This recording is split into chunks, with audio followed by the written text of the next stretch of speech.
Good evening, everyone, and welcome to the Saco City Council meeting for Monday, April 27th, 2026 at 6:30 p.m. I would like to make note of all members of the council present this evening, with the exception of Councillor Onen and Councillor Doyle. Councillor Doyle should be attending in a little bit. He was just going to be running a little bit late and will join us after. We also have with us City Administrator Pelletier tonight. Would you please join me for the Pledge of Allegiance?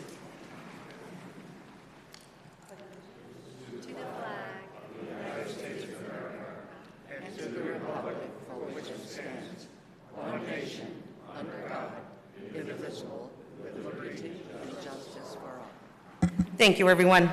Okay, moving on to item number 4 tonight under General. We do have three proclamations to read. Very special ones, near and dear to the city. So if you will bear with me, I will start with number 1, and that is to make a proclamation for Autism Awareness Month.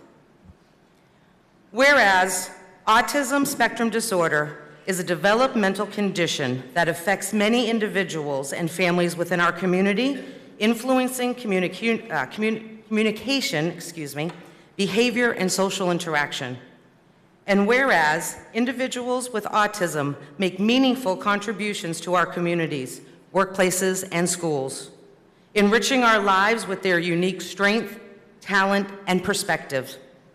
And whereas the City of Saco is committed to fostering a welcoming, inclusive, and supportive community where all residents are valued and have the opportunity to thrive, and whereas increased understanding and acceptance of autism fosters stronger, more inclusive communities where all individuals are valued and empowered to reach their full potential.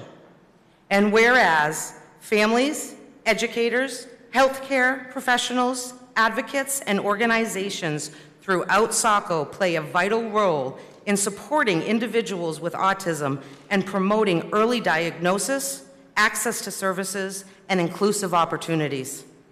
And whereas Autism Awareness Month, observed each April, provides an important opportunity for the residents of Saco to come together to learn, support one another, and celebrate the contributions of all individuals. Now, therefore, I, Jody L. McPhail, Mayor of the City of Saco, Maine, do hereby proclaim the month of April 2026 as Autism Awareness Month and urge all residents to promote understanding, practice inclusion, and stand in support of individuals and families impacted by autism. Signed this 27th day of April 2026 by myself, the Mayor. Thank you.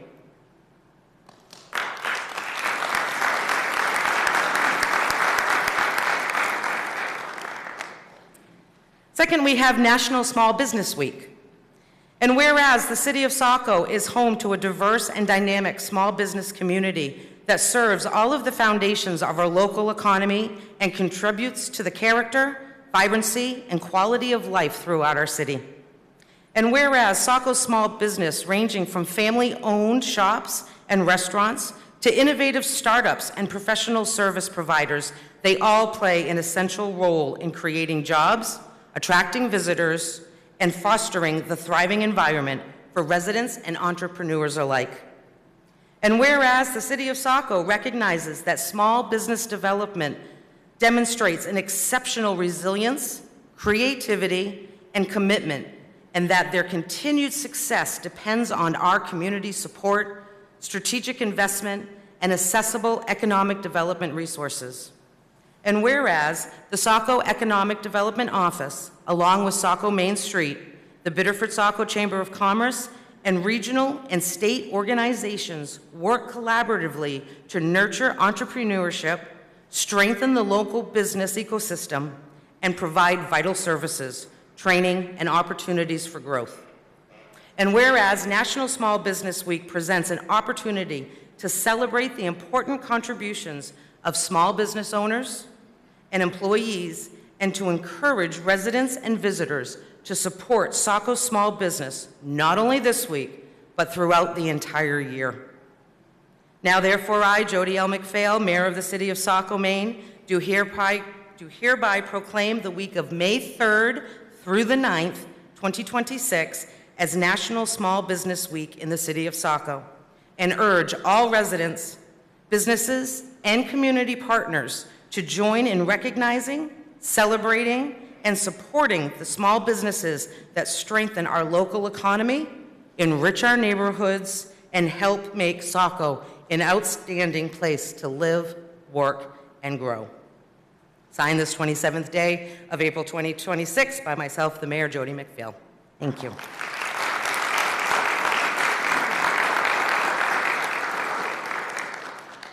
And last but not least, a resolution endorsing May as National Bike Month. Whereas the League of American Bicyclists promotes May as National Bike Month, which is celebrated in communities from coast to coast. And whereas National Bike Month was established in 1956 to showcase the many benefits of biking and encouraging individuals to try biking. And whereas biking brings people together, encourages discovery, and fosters community engagement. And whereas biking can integrate physical activity into an individual's daily routine. And whereas biking reduces greenhouse gas emissions, air pollution, and reliance on fossil fuels. And whereas biking helps to reduce traffic congestion and the need for large parking lots and other externalities of automobile usage. And whereas all bicyclists, whether riding for fun, fitness, or functionality, are part of the movement for safer streets, connected communities, happier people, and a healthier planet. So be it resolved that the City of Saco hereby recognizes May 2026 as National Bike Month. Be it further resolved that the City of Saco hereby recognizes May 3rd, 2026 as National Ride-a-Bike Day. Be it further resolved that the City of Saco hereby recognizes May 11th to May 17th, 2026 as Bike to Work Week. Be it further resolved that the City of Saco hereby recognizes May 15th, 2026 as Bike to Work Day. Signed this 27th day of April 2026 by myself, the Mayor of Saco, Jody McPhail, and get out and ride a bike and enjoy this beautiful weather.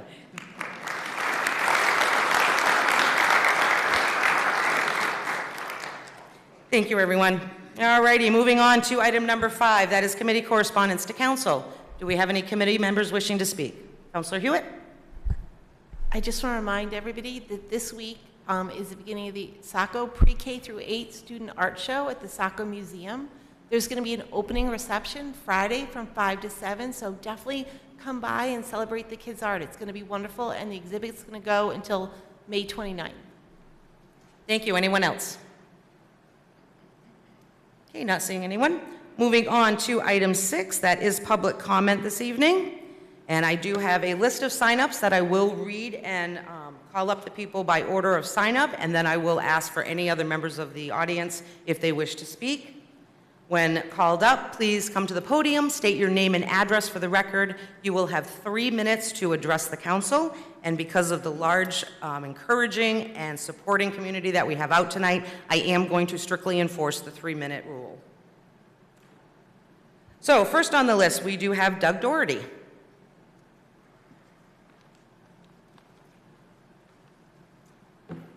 Hi, good evening, folks. My name is Doug Doherty. I reside at 10 Dakotas Way in Hollis, Maine. I was a longtime Saco resident up till a year and a half ago, though. I'm also the president of the Saco Pathfinders Snowmobile Club. We're the club that's out on 42 Heath Road in North Saco. I know we're not on the list of entities tonight for distribution of funds, but I wanted to come and speak. I submitted all the paperwork to you folks, and I just want to give you a quick overview of who we are. We've been around since 1972. We're one of the oldest clubs in the state of Maine, snowmobile clubs. We actually have one of our members' father started the club back in '72. We maintain about 42 miles of trails between Saco, Scarborough, Dayton, and Biddeford. Most of it is in Saco, and it is on the other side of the turnpike, over by Grant Farm, Heath Road. We go out to Loudon Road, out to Dayton that way. Then we head the other way on the power lines through Grant Farm, Legacy Homestead, out to Scarborough and Gorham. We are a 100% volunteer group. The funds we ask for annually are $5,000 from the city of Saco.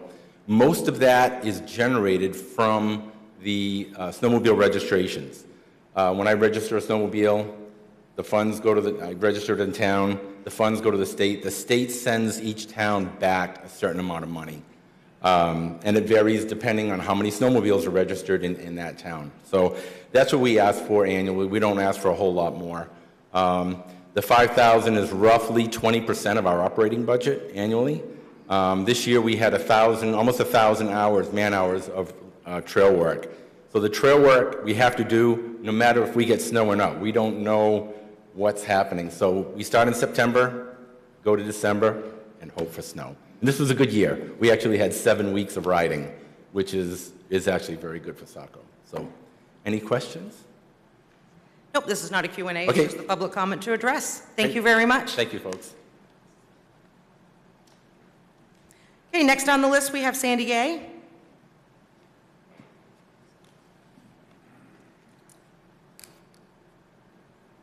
Good evening and thank you. Yes, Sandy Gay, 52 Cumberland Ave. I'm here tonight speaking on behalf or for in support of the Dyer Library, Saco Museum. I'm on the Board of Trustees there. Other people will be talking about it. I'm going to just keep this very brief. I do want to say that I've been on the board for about a year, and as a longtime book taker-outer, I didn't know all the other things that the library has done. Over the past year, I've been just amazed at the number of programs that are available there for all age groups. And if anybody hasn't gone online and seen the calendar, it's certainly something that they might want to do, see that everything's available there. But I really also wanted to talk about the other thing that I do there is I volunteer in the main history room. And history room is kind of a misnomer. It's a history room, attic, rooms, and so on, vault. And just, again, for people who are not aware, for the council or other people who may be watching, the amount of records from the various earliest days of the city of Saco, pre-revolutionary, that are stored there, original documents, letters, deeds, maps, all sorts of things that are available, and just the importance of having those records and being able to maintain them, archive them, and keep them safe for the future, for future generations of the city of Saco. I just want to stress the importance of that. Thank the city for the support that it's always given and recognized for the library and the museum, and thank you for your continued support. Thank you. Okay, next on the list, we have Steve Scheiman.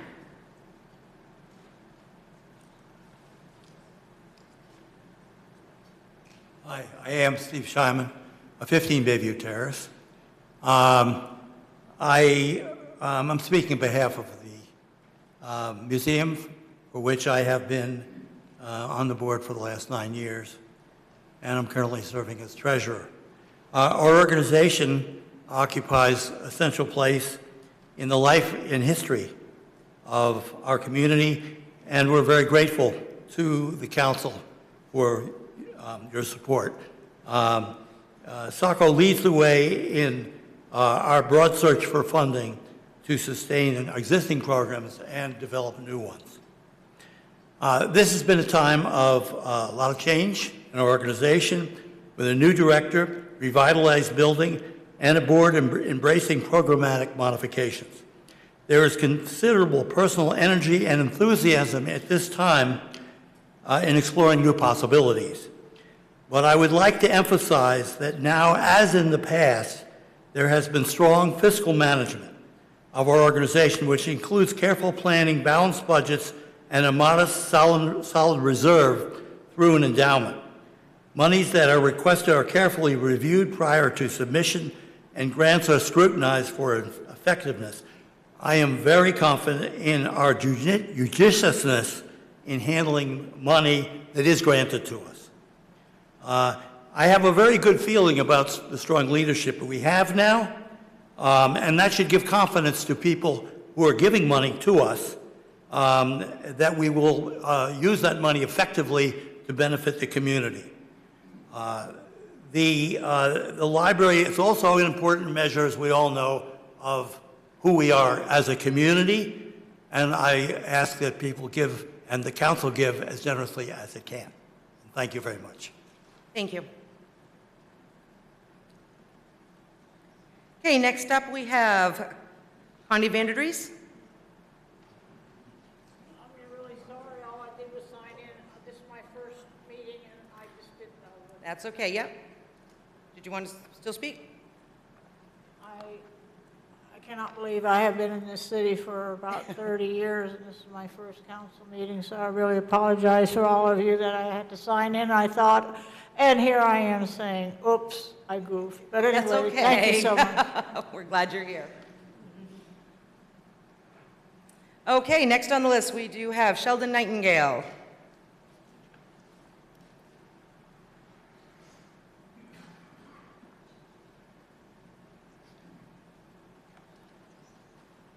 Good evening. Hey, you're all awake. Good. Hey, my name is Sheldon Nightingale. I live in Ward 7. I'm just here in general to promote some of the good things that Saco provides. I think we're all very fortunate by living here. I'm a relatively newcomer, being here only about 10 years now, but I've been heavily involved with some organizations such as Age Friendly Saco, Saco Food Pantry, the Saco Meals Program. One thing you can see is the last 2 rows here, these are all volunteers. There's no paid staff. They are involved with Age Friendly. Some of them are also involved with the food pantry. Some also involved with the Saco Meals Program, among other things within the community. And I just think this is a wonderful place to live because the city is supportive of these organizations, and I think it's vital that they are. I think they get tremendous value by giving them, some financial support. I'm not going to say too much about the Age Friendly. Joe will talk your ears off with the statistics there, and all very important things. We do a lot of work. But I will promote the food pantry maybe a little bit right now. I don't know if you're all familiar with the food pantry, but the food pantry has been around, I think, since the 90s. It's been at its present location since 2006. I personally have been involved for about 6 years now. And there again, it's an all-volunteer organization, and we do a lot of, good things for the community. We help out a tremendous amount of people who are food insecure. We have, a lot of older residents anyway that been around for a while. We have new immigrants coming into town that sometimes need a helping hand. Another population that we serve that's probably unnoticed. But there's a lot of J1 visas, young people that come to this town also. We try to help them out at the pantry as well. And we try not to send anybody away. We have a couple programs there. One which is Saco residents only, and then we have an outside program that we're open to anybody. That's with donated food items from places like the Hannafords and Shaws and some other places that donate to us. And of course, I'm not sure if the Saco Meals Program is asking for money or not, but if they were, I would certainly strongly support. They feed 90 to 100 people 2 times a week now. Thank you, Sheldon. It is over the 3 minutes. Pardon? Over the 3 minutes. Just hit past Oh, that. Yep, well, that's just tell okay. me to shut up and I'll leave. That's okay. Oh, thank you. And thank you for any Thank you for coming consideration up. you give to all these organizations. All right, folks, next on the list, we have Jennifer Foy.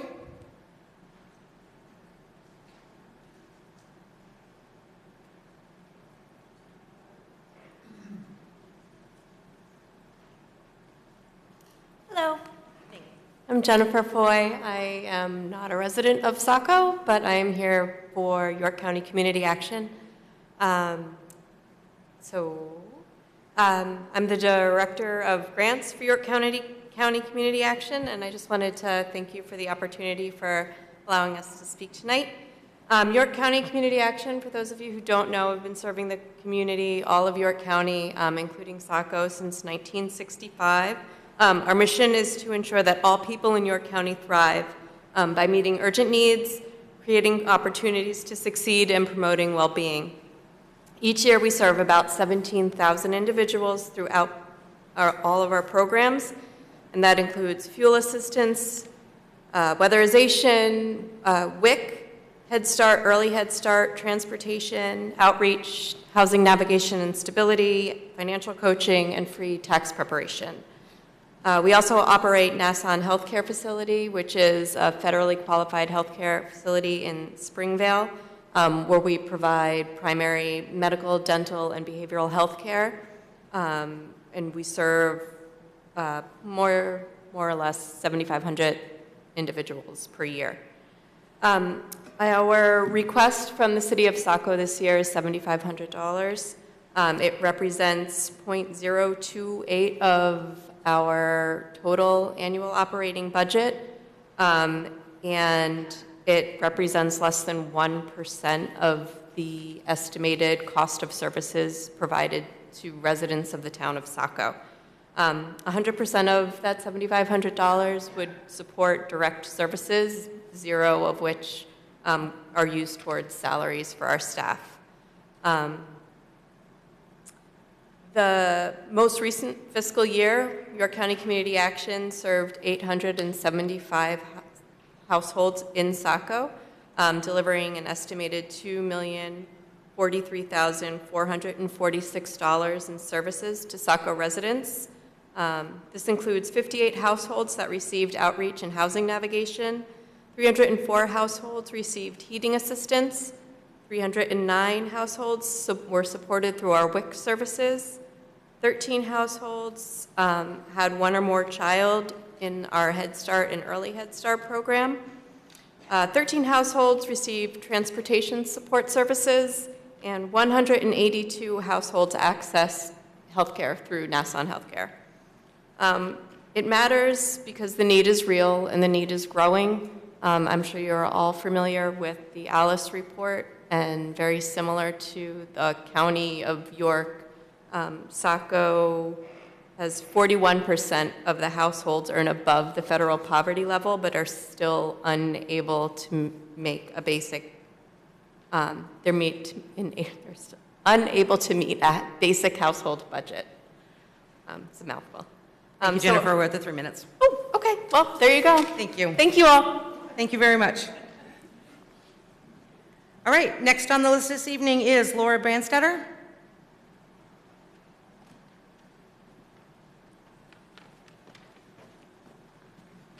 Hi there, I'm Laura Brandstetter, 20 Lafayette Street, and I'm speaking as the chair of the Saco Arts Commission tonight. We're a group of residents and staff focused on strengthening economic development and improving the quality of life here by enhancing the character of our public spaces. We are going on our 6th year as a commission, and I wanted to share a bit of background and context because it hasn't had a chance to come up explicitly in council before, so in light of our budget request, kind of explain how our work has evolved. We started with small volunteer-driven projects like the painted crosswalks, the wheat paste posters, and the traffic light utility box wraps that are designed by TA students. And we're getting to the point where we're running out of utility boxes left to wrap, which is a good problem to have, but it's also a sign that we're ready to expand into projects with a more lasting presence. And our largest project to date was the mural at the community center that was completed this last November. If you've been by the community center splash pad or playground there, you've probably seen it. And it's become a real point of pride and reinforced something important, which is when we invest in high quality, visible public art, the community enjoys it and responds. So we collaborated with Parks and Rec on that mural. We shared some costs, which allowed us to deliver something more impactful than our past budget years alone could have supported. And we're continuing to build partnerships with some of the other fine organizations here tonight, like Dyer Library, Saco Museum, and Saco Main Street, which will open the door to even more community-centered projects and help us extend all of the dollars we're hoping to invest in the city.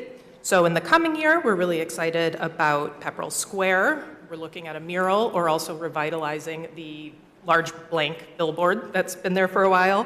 And also, again, partnering with Parks and Rec to put in some public art at Joe Riley Park, right downtown. So the evolution towards these larger projects is what's driving our budget request. And we think that it's a strategic and responsible investment to our city's identity and our quality of life. So thanks very much. Thank you.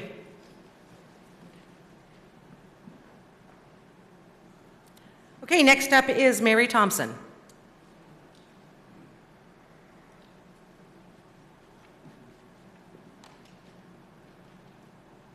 My name is Mary Thompson. I live at 1 Thunder Road in Saco. I am Ward 4. Good evening, Madam Mayor and City Council. I'm here speaking tonight on behalf of Dyer Library, Saco Museum. I am the board president, and thank you for hearing us here tonight. You're well represented. I wanted to speak on behalf of us as actually being the cornerstone in our community. I was listening tonight to all the presentations and realizing how connected we are, Dyer is, to all of those organizations you just heard from, the Saco Arts Commission. So not only do we provide access to learning, preserving our local history, serving residents of all ages, we continue to be very expansive and pervasive in our community and our community programs. So beyond just books and exhibits, people connect here through the library. We have a lot of workspaces that our executive director has worked very hard to expand to make that accessible. There is our children's room is growing, and we have a very vibrant population down there. And our heritage, as you heard from one of our other board members up in our main history room, is just very vibrant and important. It preserves our heritage here. And those documents, as an archivist myself, I can tell you are very, very precious, very difficult to come by, and they are well cared for here at Dyer Library. So we ask you to support us, to sustain us in this education and our engagement in our community. You only have to go into our parking lot to see on any given moment of the day. It is hard to even find a place there. It is so busy. There's so much programming going on. If you haven't been, please stop in and see and just enjoy what an incredible experience the library is and growing to be. So thank you for supporting us and your continued support as we move forward in our growth. Thank you. Thank you. Okay, next up is Emily Gromley.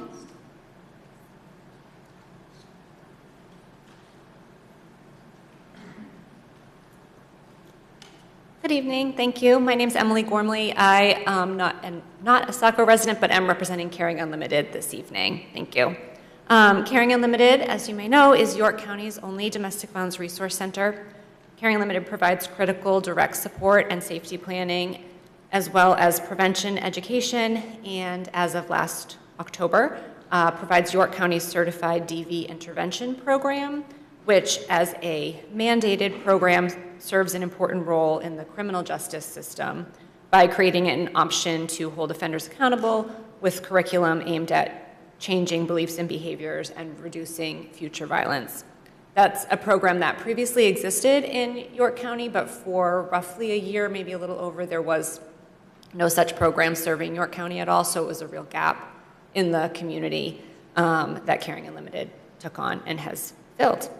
Caring Unlimited has served York County since 1977, with, at this time, an overall diverse budget, including competitive grant awards, fundraisers in the community, and a state contact through the Department of Health and Human Services.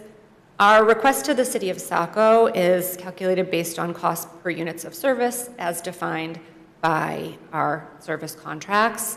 100% of that request goes to programs into direct services, which include our 24-hour helpline, our emergency shelter. We have transitional housing and housing navigation services for individuals and families. We provide free civil legal services, including assistance obtaining protection from abuse orders and other civil family matters. And then kind of extensive individualized support and safety planning ongoing for non-residential services as well. So folks who don't need the emergency shelter or apartments, but need the support and assistance, increasing their safety. All of those direct service programs are provided free of charge to the individual. And so, again, 100% of our request would go to support those programs. Last year, Caring Limited provided these no-cost services to approximately 1,800 individuals. We have location data for about half of that, and so for those with location known, about 10% were Saco residents. The municipal support that we're requesting is really critical to supporting our services overall and demonstrates a shared responsibility for the essential services that the organization provides. Thank you. Thank you very much. Okay, next up is Genevieve Costello-Spears.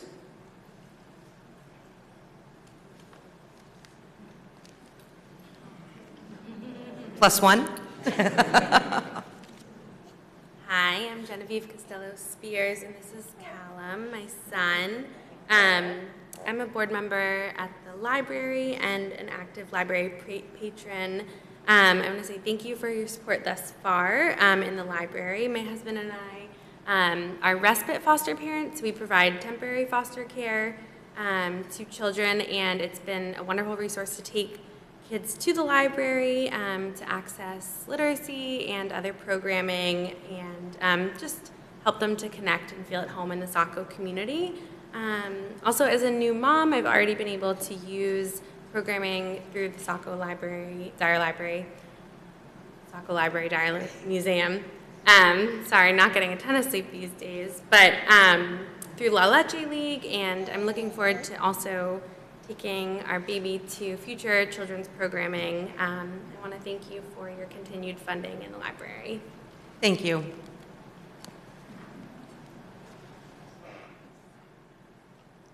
Okay, next up is Lynn Steed.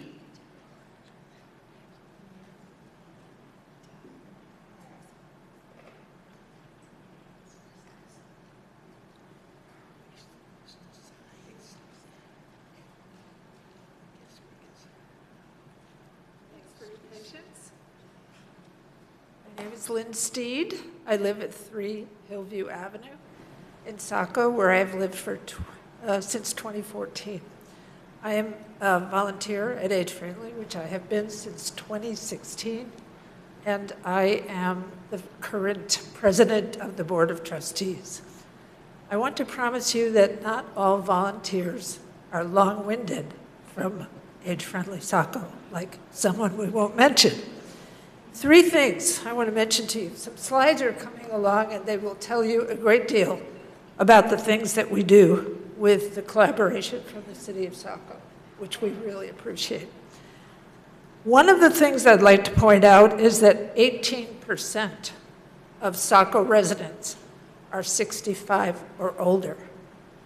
It's estimated by 2030 that 25% of Maine residents will be over 65. We are a sizable group, not just here, but elsewhere. Those familiar with surveys conducted by older residents will be not surprised to hear that they want to age in place. No one really wants to go into a facility. How does this happen? Maine Council on Aging had a summit last week where they talked about the future of longevity. There were 6 key factors in being successful at that. One of them was the support of an age-friendly community, which we have in Saco. So as president of the board, I want to thank you for your continuing support and for the support of our liaison, Doug Edwards. Thank you. Okay, next up is David Steed.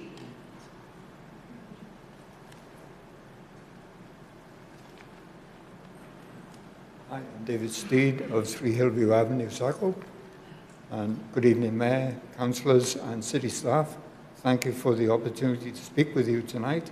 I am here on behalf of Age Friendly Saco to share the progress we've made over the past year and to reaffirm our commitment to supporting the residents of this city, especially our older adults who contribute so much to the fabric of our community. In 2025, Age Friendly Saco continued to strengthen the services that help our residents age safely, independently, and with dignity. One of our most impactful achievements this year was the expansion of our volunteer transportation program. Thanks to the dedication of our drivers, we provided more rides than ever before, helping residents get to medical appointments, grocery stores, pharmacies, and community events. These rides reduce isolation, improve health outcomes, and allow people to remain active members of our city. We also made significant strides in our home repair and handyman programs. Many older adults want to stay in their homes and that they've lived in for decades, but a small maintenance issue can quickly become a major obstacle. This year, our volunteers completed hundreds of tasks, from installing safety equipment to repairing steps and improving weatherization. These efforts not only support individual residents, but also help maintain an overall quality and safety of Saco's housing stock. Another area of growth has been our work to reduce social isolation through community cafes, education workshops, and intergenerational events. We created more opportunities for residents to connect, learn, and feel supported.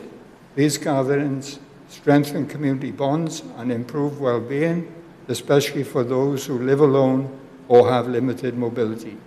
Our achievements this year were made possible through strong partnership with the City of Saco, local nonprofits, and schools. These collaborations allow us to stretch our resources, reach more residents, and respond quickly to emerging needs. Age Friendly Saco is proud to serve as a model for what can happen when a city embraces the idea that aging is not a challenge to solve, but an opportunity to build a stronger, more inclusive community. And of course, none of this would be possible without our volunteers. Their generosity, skill, and compassion are the driving force behind every program we offer. They represent the very best of Saco. As we look ahead, we remain committed to working closely with the City Council to ensure that Saco continues to be a place where residents of all ages feel valued, supported, connected. Together we can build a community that not only meets the needs of today, but prepares for the future with intention and care.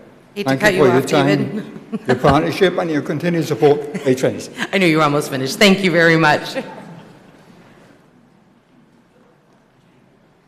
All right, next up, we do have Alan Shepard.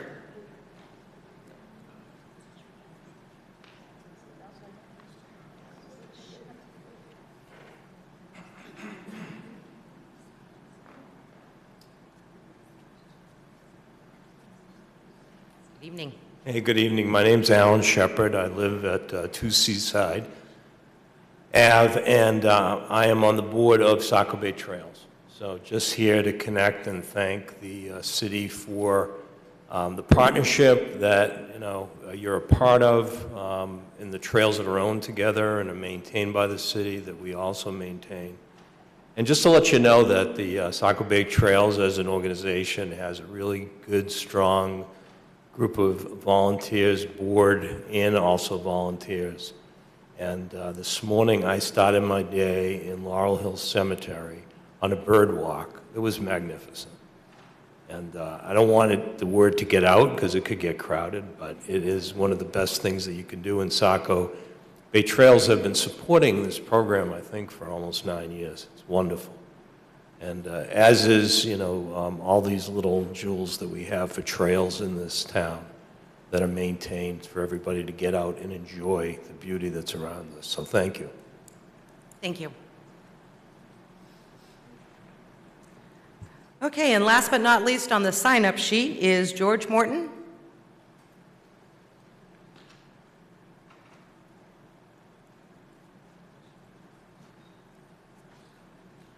Good evening. I'm here in support of the assisted ride. Could you just state your name and address for the record first? Yes. George Morton, 43 Chattagee Road, here in Saco. I'm here in support of the assisted rides program, which provides transportation to medical facilities, doctor's appointments for those who have no ability to get there on themselves. I discovered this program in the past 1 year, and my wife and I are both volunteer drivers. People who utilize this program are older, they either no longer drive, don't have a car, don't have available family to take them to their medical appointments, and probably feel they can only ask their next door neighbor if they're kind enough to give them a ride so many times a year. I'm impressed with the medical stories. I'm a retired physician. I'm impressed with the severity of the medical illnesses these people have. Just for an example, the people with atrial fibrillation, which require anticoagulation, require monitoring of blood tests so that they're not overcoagulated. If they're overcoagulated, they're at risk for GI bleed or cerebral bleed or stroke. Undercoagulated, they're at risk for stroke from a clot that goes from their heart to the brain. People with cancer on chemotherapy need quite close monitoring.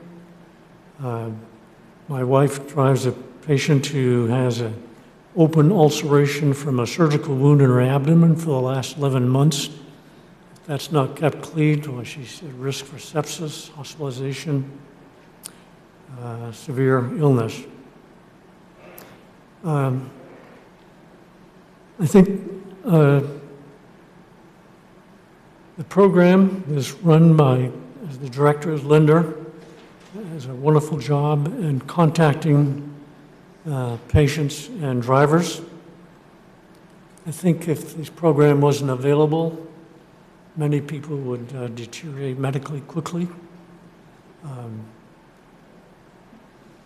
think part of this program probably keeps people in their houses longer without having to go to assisted living and nursing facilities. Kudos to the city of Saco for helping support this program, which is essential medically. Almost without this program, it borders on medical negligence. So I'm glad that you're able to do this. Thank you. Thank you. Okay, that is our last speaker signed up on the list. If there are any members of the public wishing to speak, please step forward, state your name and address for the record, and 3 minutes to speak. Hello, my apologies for not signing up. Okay. My name is Dan Morin. I'm a Gorham resident, but for the last 3 years, I've been the Community Development Director for Day One, which is a 50-plus-year-old organization that's been providing mental health and substance use treatment to youth and families since 1973. We sent a letter for a municipal funding request back in December, and we wanted to take a few moments to tell you about what we're about here tonight during this forum.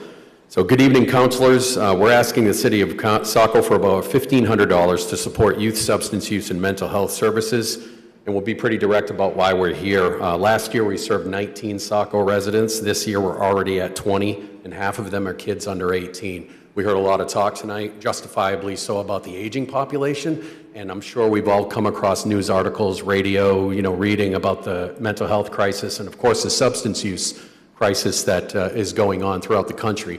Here in Maine, we have a residential substance use program. It's the only one in the entire state that takes youth regardless of insurance. When I first got to day one of the things I heard is that sometimes we petition the state to have somebody stay longer because it's between 13 and 18. So we used to petition the state because we wanted to keep someone there longer for more treatment.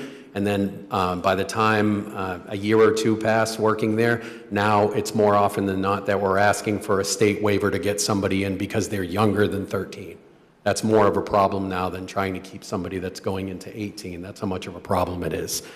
One Saco teenager got treatment from us last year, 2 more already this year. When a Saco family calls at 11 o'clock because their 15-year-old is in crisis, there's no other door in this state that opens for them the way ours does. Our per capita cost of service is about $5,400 a person. You're being asked for $1,500, which works out to less than $80 per Saco resident we serve, and 100% goes to direct services, 0 to salaries from this ask. We're audited annually, and we're a 50-year-old organization, and our outcomes are actually looked at by a board-level quality committee that reviews program data quarterly, and we adjust based on what's working and what's not. And yes, I did marry up. My wife is on the board, and she's a double-boarded physician, family medicine and substance use, and she's on that board and that quality committee as a volunteer, despite the work she does outside of being on the board. So they live it every single day. We're grateful for your consideration, and we'd be happy to take any questions, not here tonight, but if you want more information from us, Renee, who's our front desk person, provides any information. And the reason why our CEO couldn't be here tonight is because she's taken some time at one of the residential facilities because we're such a small organization and we're nimble, and she actually gets her hands dirty and gets down there and spends overnights at the homes with the kids. Great. Thank you very much. Any other members wishing to speak?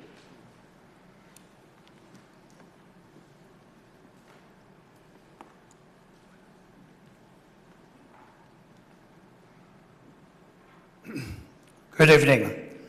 I'm the chairman of the Veterans Memorial Association, the VA Cemetery in Springvale, Maine. And Angela reaches out to the community and requests donations, and I appreciate your donations you have given us in the past.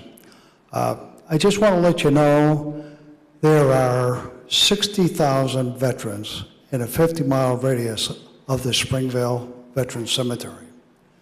Right now, we have about 3,000 people that are buried there. And Angela was just telling me we have 96 veterans from the Saco area.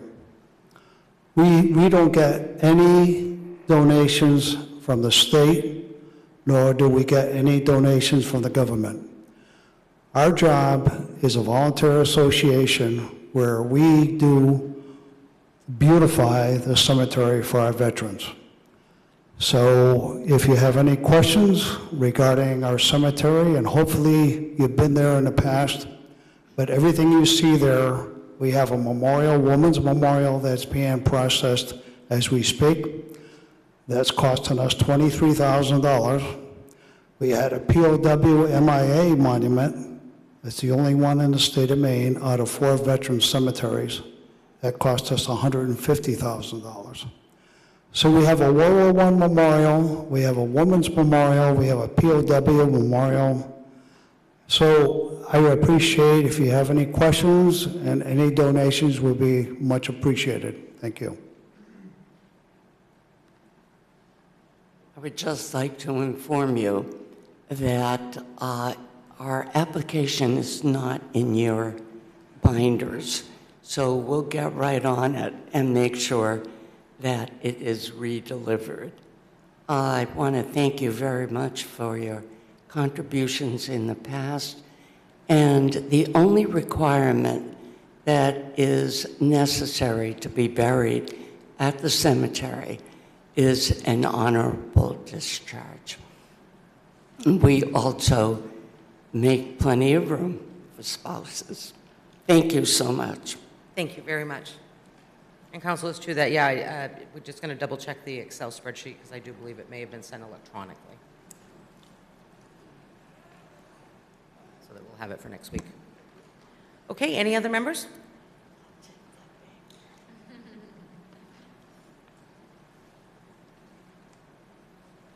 Good evening. My name is Lindsay Pylon. I'm at 16 Glen Haven Circle here in Saco, and I'm on the Board of Trustees at the Dyer Library and Saco Museum. I've also volunteered there for over 20 years. And first of all, I want to say how grateful we are for the support and the services that the City of Saco and the City Council has made possible for us. Just in the last year, I know our parking lot has already come up, but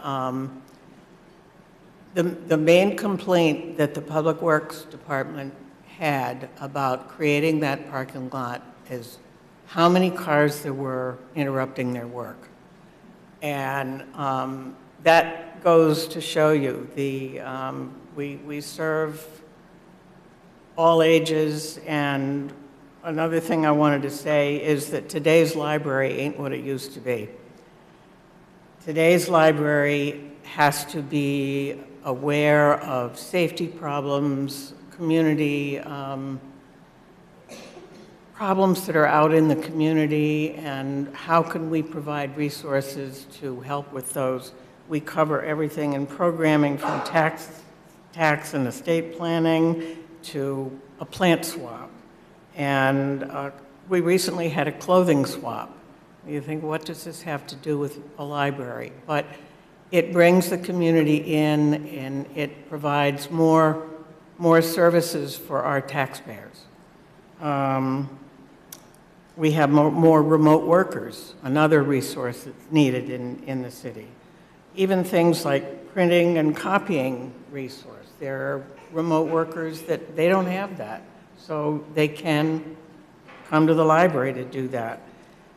We provide social connections for a lot of people. Right from the get-go, our executive director has made connections with local service providers, such as Age Friendly Saco and Saco Main Street, and even city departments, the police department, to make sure that we're up to date on emergency services.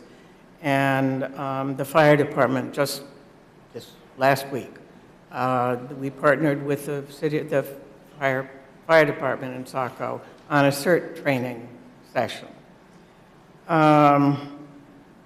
So we really appreciate what the city provides for us, and we want to make sure that everybody understands that we are all in this to provide services for our residents and our taxpayers.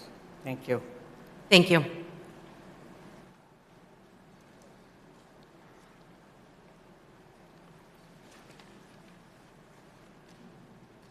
Hello, I'm Jeff Coburn. I'm speaking in support of the Dyer Library and Saco Museum. I live at 22 Plymouth Drive.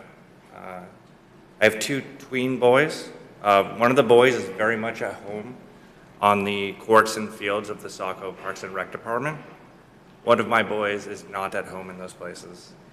He has found a great outlet in the newly convened Dungeons and Dragons Club at the library that's run out by the new youth director there. We used to have to pull him out of school and drive to Scarborough to do that, so we're very grateful for the improvements in programming that have come from the funding. I'm also serve in my second year as a board member for the Dyer Library Saco Museum, and I can tell you, based on recent user survey that was conducted, that more people want what the library provides. 61% want more rotating exhibits at the museum, and 53% want more community events through the library and the museum. People have reported purchasing Biddeford library cards to get access to digital services that the Saco Library can't currently provide. I hope you get the sense that I do, that people want to support their library and their museum and want to live in towns that support the library and museum. We are very grateful for your previous support and hopeful for your continued support. Thanks for your time. Thank you very much. Any other members wishing to speak?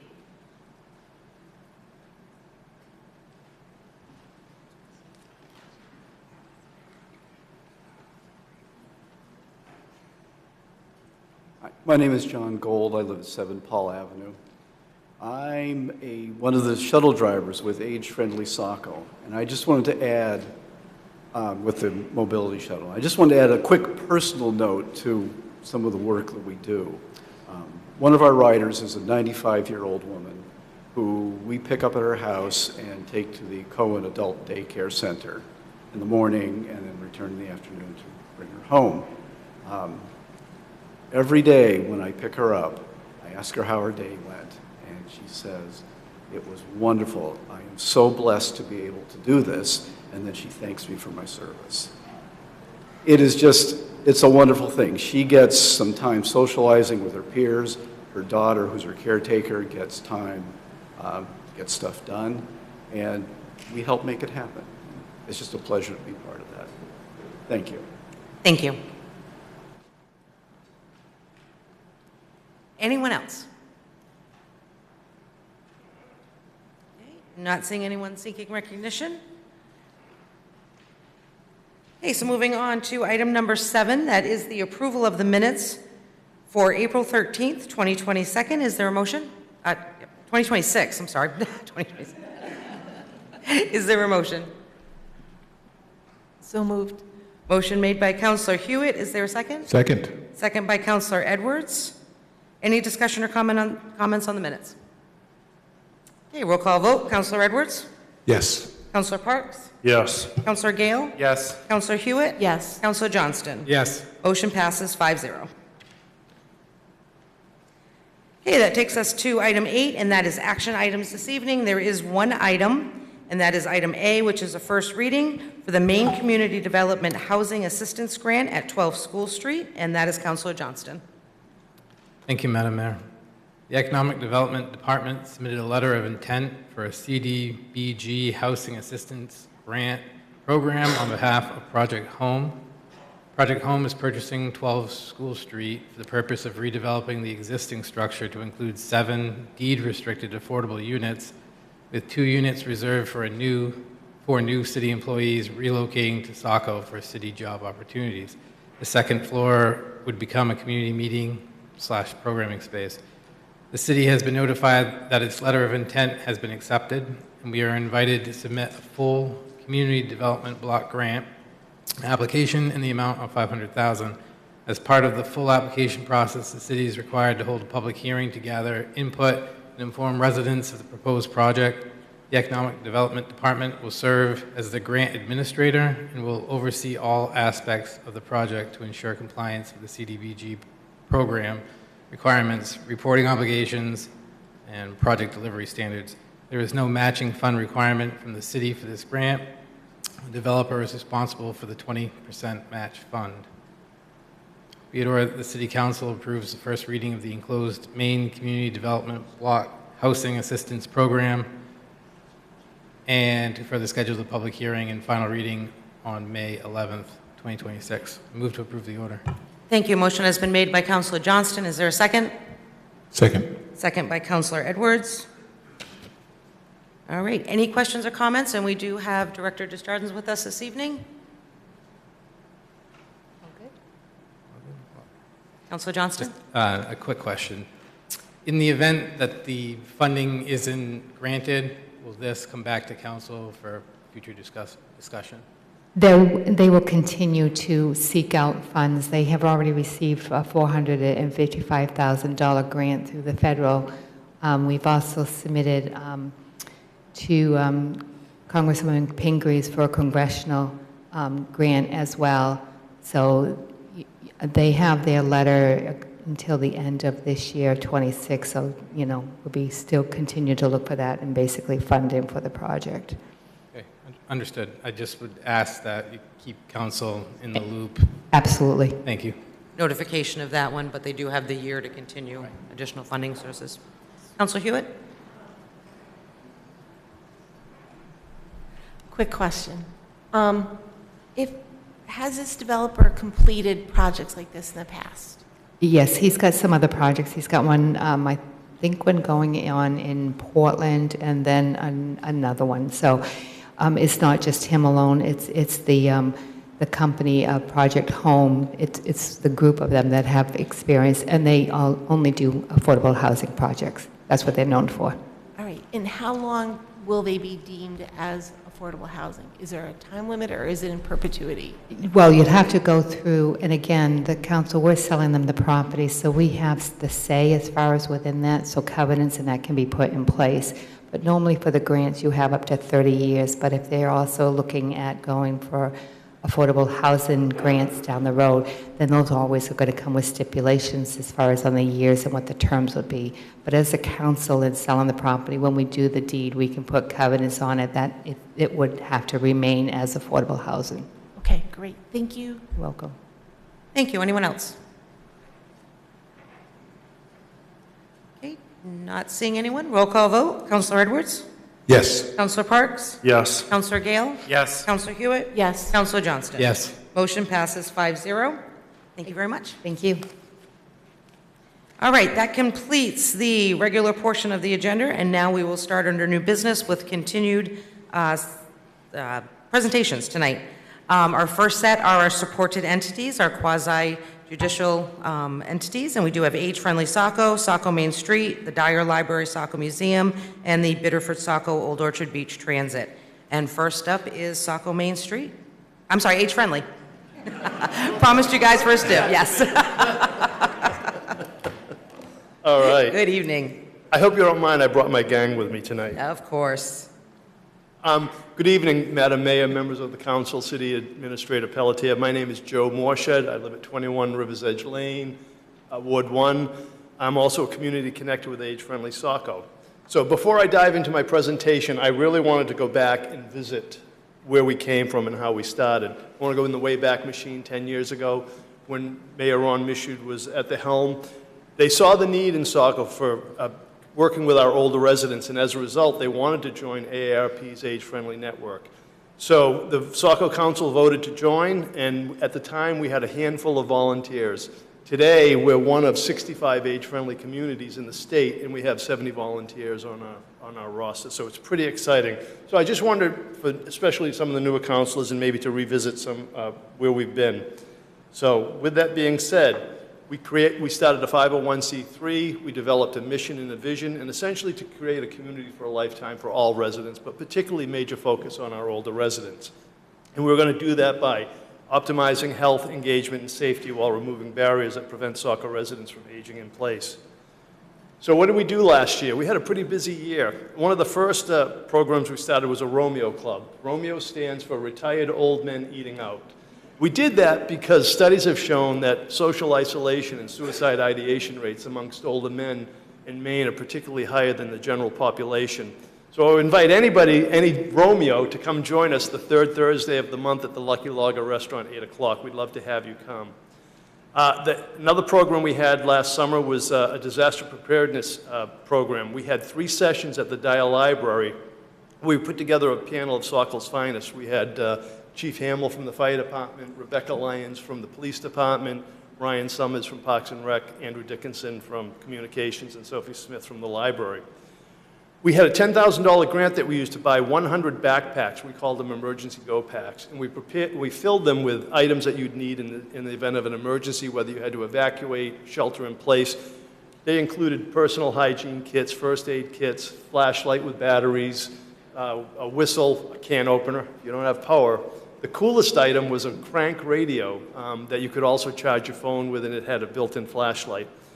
We distributed those bags. What was interesting in the 3 sessions that we had is when I introduced Ryan Summers from Parks and Rec, I asked the attendees if they knew Saco had an emergency shelter, and if so, did they know where it was? And the majority of people didn't know we had a shelter. So it was an eye-opener, so if there's a takeaway from that.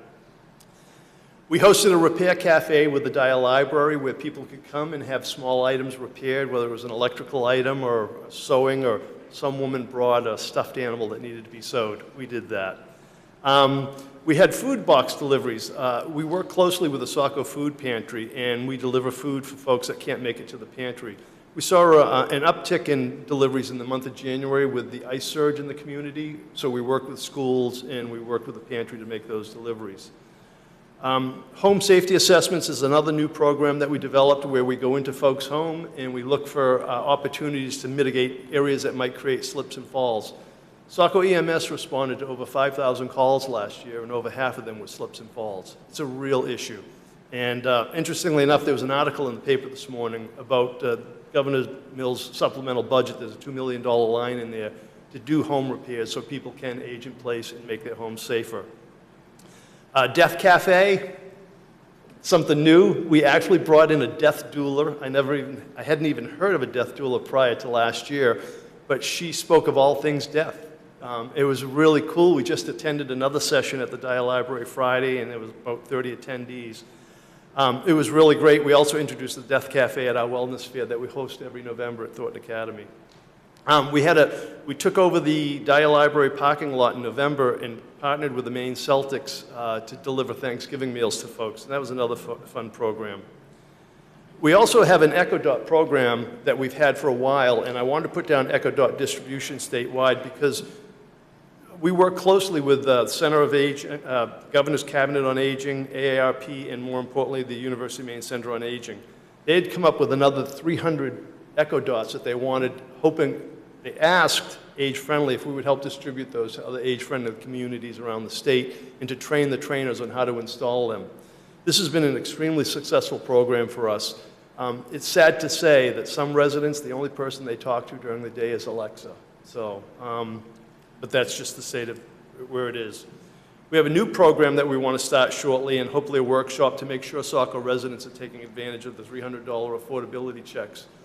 If you're only collecting Social Security, there's really no need. You're really not required to file your income tax returns. If you don't file your main return, you won't be on the tax roll. You won't get your check. So we really want to promote that this year with our residents. 2025 at a glance. You've heard folks mention our rides. We did 2,200 rides last year, 1,400 medical and 800 shuttle. And I'll talk about the medical rides shortly. We distributed 1,275 meals. 873 of those were lunches that we do. We do a luncheon every month at the Elks Club. And we usually get 80 to 90 people to attend those luncheons. We also, I mentioned the food delivery boxes. We delivered 302 food boxes to Saco residents, and that was 100 deliveries. We did 146 handy neighbor jobs. Those are small repairs that we do to folks' homes to make them more livable and safer to help mitigate those slips and falls that I mentioned earlier. We did 153 trishaw rides. We call it a chat bike. And essentially, it's like a reverse pedicab where the passengers sit in the front on a bench. And we go to all the assisted living facilities and offer rides to folks. And it's just a blast to see the smiles on these people's faces. Some of these people probably haven't been on a bike in 30, 40 years, so it's really interesting. This particular program, we've applied for a grant this year to buy an additional bike. The bike we want to purchase is a single passenger one, where the front of the bike literally detaches from the frame. You wheel it into a facility, load up a rider, bring them back outside, attach it to the main frame, and away you go on your bike ride. We had 1,656 unique clients, and I want to talk about that in a minute as well. Here's the secret sauce to the success of our program, 7,800 volunteer hours. That's pretty amazing. You heard from some of our volunteers tonight. We figure that's about the equivalent of 4 full-time staff people. So the Volunteer Medical Rides Program. In 2022, a survey was taken, and over 68% of the respondents said that rides to medical appointments were vitally critical to them, and it was something that we really needed to address.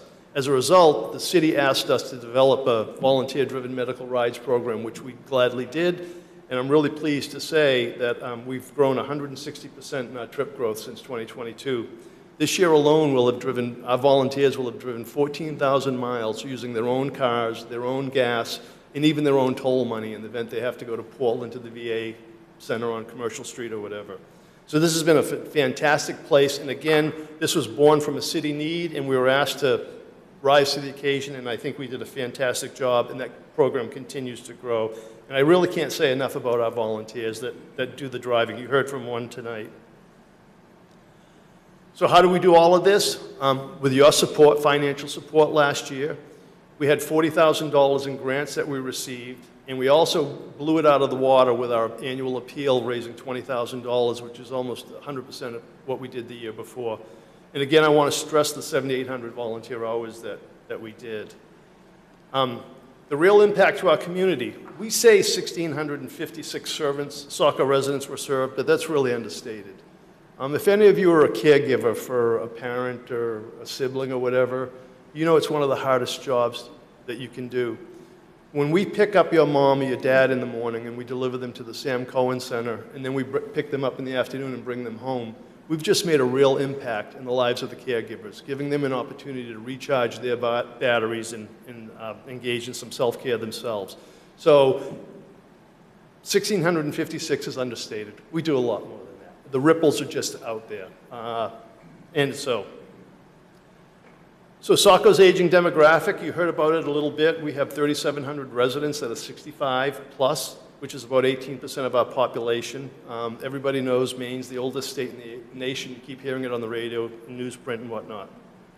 The state of Maine said that the population of 65-year-olds between 2020 and 2030 is going to grow 30%.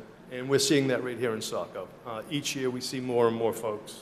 So it's without expanded services, we're going to have some real problems moving forward, the drain on public services and whatnot. So our vision moving forward is to build a community hub, a central location where we can enjoy a nutritious meal, sit down and enjoy a nutritious meal. I already mentioned that our Romeo Club meets at the Lucky Logger. Our luncheons are at the Elks Club. We'd love to have a central location. We've got stuff scattered all over the place. Thank God for the Saco Food Pantry. They hold a lot of our food in their walk-in and freezer, so we really appreciate that. Our hub would be an opportunity for people to socialize, reacquaint with old friends, make new friends. We want to have an opportunity for people to take classes. For example, we've got a number of volunteers. In a few weeks, we're going to start a bone builders class. They'll be in 6 weeks of training. In turn, we will have a bone building session this summer in Saco where, again, we'll try and help older folks improve their strength, their balance, and whatnot. And again, allowing them to stay in their homes longer. Be an opportunity to volunteers to offer their skills or even learn new skills. And more importantly, we want to connect to local resources. I visited hubs in Cumberland and York County. I had a Zoom call with one in Washington, and we spoke to some folks in Ohio. And these hubs are really great. All of them have a lot of things in common. One of them is all their general assistance offices were located in these hubs because this is where all the people were going. So that's something to think about and the connection to those local resources. They also had something else in common. They had built sustainable financing models. Specifically, they all had a retail thrift store, and they've raised a significant amount of revenue. The hub in York raises $350,000 a year. The one in Cumberland County raises $500,000 a year, running a retail thrift store. This has allowed them to have some sustainability and some stability. They've raised so much money that they're actually able to offer rent assistance and heat assistance with the funds that they're raising. We know that we're not going to be able to grow age-friendly Saco relying on grants, donations, and the generosity of the city. So we're really excited about that. Actually, if anybody has 5,000 to 7,000 square feet of zoned retail space, give us a call. We'd like to talk to you. So that's our goal, is to build this model. We know it's going to work. Tonight, we're requesting $151,000 for a continuation of our services. This will allow us to hire a 32-hour operations coordinator to keep all these balls in the air while all our volunteers are working. We really appreciate everything the city has done. So why does this matter to Saco? I think we've alluded to the fact a lot of people have about the aging population. It's not going away. It's only going to grow. We've had a fantastic partnership with the city since 2016, and we want to see that continue to grow. Together, we ensure Saco will remain a community of for a lifetime for today's seniors and tomorrow's as we all age out. It seems like sooner than later, unfortunately. With that, just a couple of pictures. Here's a picture of our chat bike. Here's a picture of our shuttle, what we use to take people, for example, to the Cohen Center. Just another few pictures I wanted to highlight. The top left is a woman who had her clock repaired at our repair cafe last year. She had the clock for 100 years, and we were able to fix it. The next picture is a collaboration between Saco Public Works and Thornton Academy students where we fill sand buckets and we deliver them to Saco residents. A bunch of Romeos in the right-hand corner. The bottom left is one of our luncheons. The bottom middle is our wellness fair that we have every year in November at the Garland Auditorium at Thornton Academy. It draws over 100 people. And the bottom right is a picture of our emergency disaster preparedness classes that we held at the Dyer Library, and we're handing out our emergency go packs. That was a lot of fun. Survey from all the attendees just gave us all 5 stars. They thought it was fantastic. They had no idea of certain programs, for example, Code Red, the shelter, and other things that the city has to offer. When to call 911. When do you do that? So it was a tremendous success. So with that, I just want to say thank you for your past support and your continued support, and we look forward to working together with you in the future. Great. Thank you very much. Beautiful.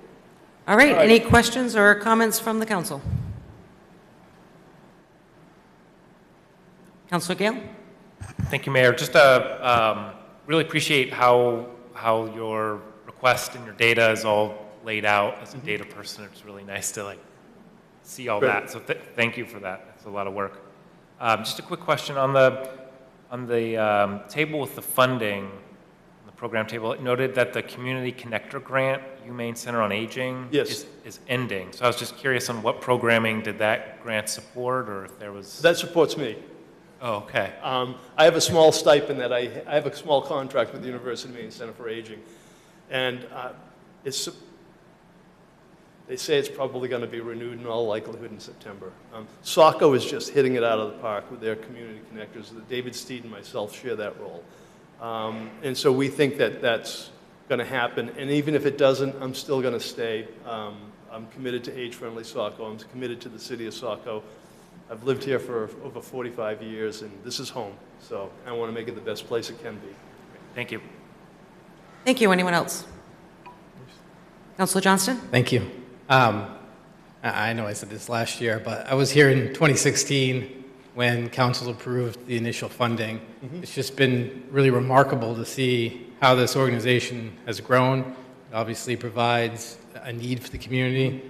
I've watched my parents almost daily recently age, so I certainly can see where the services provided. I'll probably be looking to take advantage of in the near future. I also want to thank volunteers. It's always such a robust community that attends these presentations and obviously provides the services.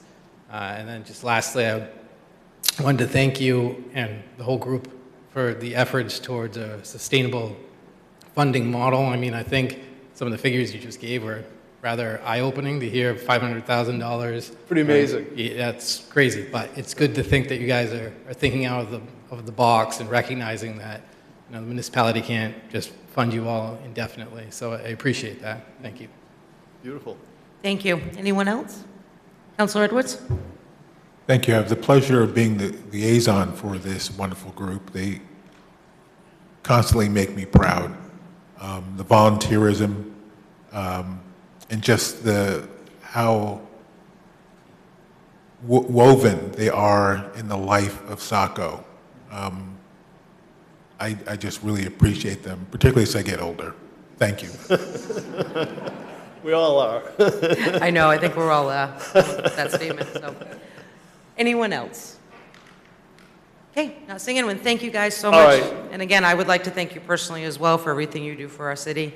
I've been fortunate to have been involved with the chat bike when we first got it, and going back through. So. You know, it's funny. I'll get out of here, and you've got other people to listen to. But I mean, even if you talk about the 1,656 people that we've impacted, if you talk to our 70 volunteers, I think they probably get more out of the program than anybody else. Absolutely. I mean, they're getting the socialization, they're making relationships. It's just really cool to be a part of this and to see everything happen. So thank you all very much. Have a wonderful evening. And Andrew, I hope I don't screw this up. But I'm done. Thank you. Thank you. All right, and next on the list is Saco Main Street. Bursting you guys up.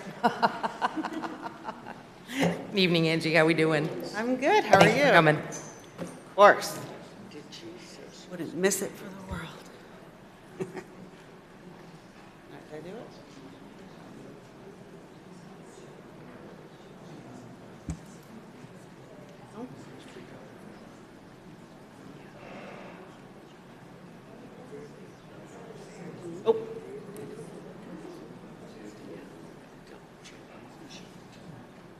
Give us just one moment to sort this out.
Okay, folks, we're just going to take a quick 5-minute recess while we take care of some technical difficulties, and we'll be back in about 5 minutes.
Everyone, and thank you for coming back. We'll go ahead and get started. And with us tonight, we have Angie Presby from Saco Main Street. Yes, thank you for coming back, everybody. It looks like that break was much needed. Lots of snacks, bathrooms, water. Everybody good? Yeah? Okay, great. Good evening. My name is Angie Presby. I am the Executive Director for Saco Main Street. I'd like to begin by recognizing the people who make this work possible, our Board of Directors who guide and support this organization, and our City of Saco liaisons who partner with us in this work. This truly is a collaborative effort, and I am grateful for their time and dedication to our mission. Downtowns don't just happen. They are built, supported, and actively managed. And that's exactly what your investment makes possible. The city's investment is not just support, it's the foundation that allows this work to happen year after year. It gives us the ability to be consistent, to be present, and to build momentum over time. That investment doesn't go to one single thing, it fuels a system. It allows us to support businesses directly, connect them to resources, and help them grow. It brings people downtown through events and programming. It improves how downtown looks and feels through design and placemaking efforts, and it ensures there is coordination and leadership behind it all. This is work that, quite simply, doesn't happen on its own. Events are often the most visible part of what we do, but they're just one strategy. The real goal is economic vitality, vibrancy, and a downtown people choose to spend time in, creating community and economic growth. Over the past year, your investment has translated into meaningful, measurable impact for our downtown. We've brought thousands of people into the district through events and programming that drive foot traffic and support our local economy. We've worked directly with business owners, providing ongoing support, amplifying their visibility, and connecting them to valuable opportunities. At the same time, we've leveraged additional funding through sponsorships, grants, and strategic partnerships, extending the reach of every dollar invested. As a result, we've strengthened both the visibility and the energy of downtown as a vibrant place to live, work, and visit. That impact shows up in tangible ways. Increased visibility for downtown businesses through coordinated marketing efforts, including along the Amtrak corridor, a back page ad in the Northeast Winter Visitor Fun map, back page ad.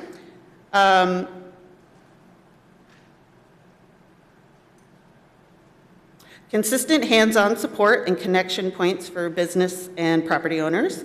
Continued progress on riverfront park revitalization, including new wayfinding and 5 public art installations highlighted by Saco's first mural. We launched the Below the Falls tour, which we will be featuring this Saturday at Jane's Walk, and that is a free community activity.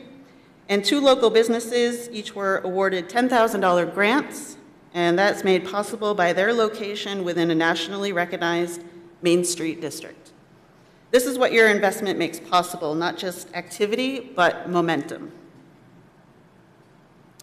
The model is designed to multiply your investment. Main Downtown Center, which is the main coordinating program for all of Maine's downtown programs, reports a reinvestment rate of 1 to 23, meaning for every $1 invested, another $23 flows back into downtown.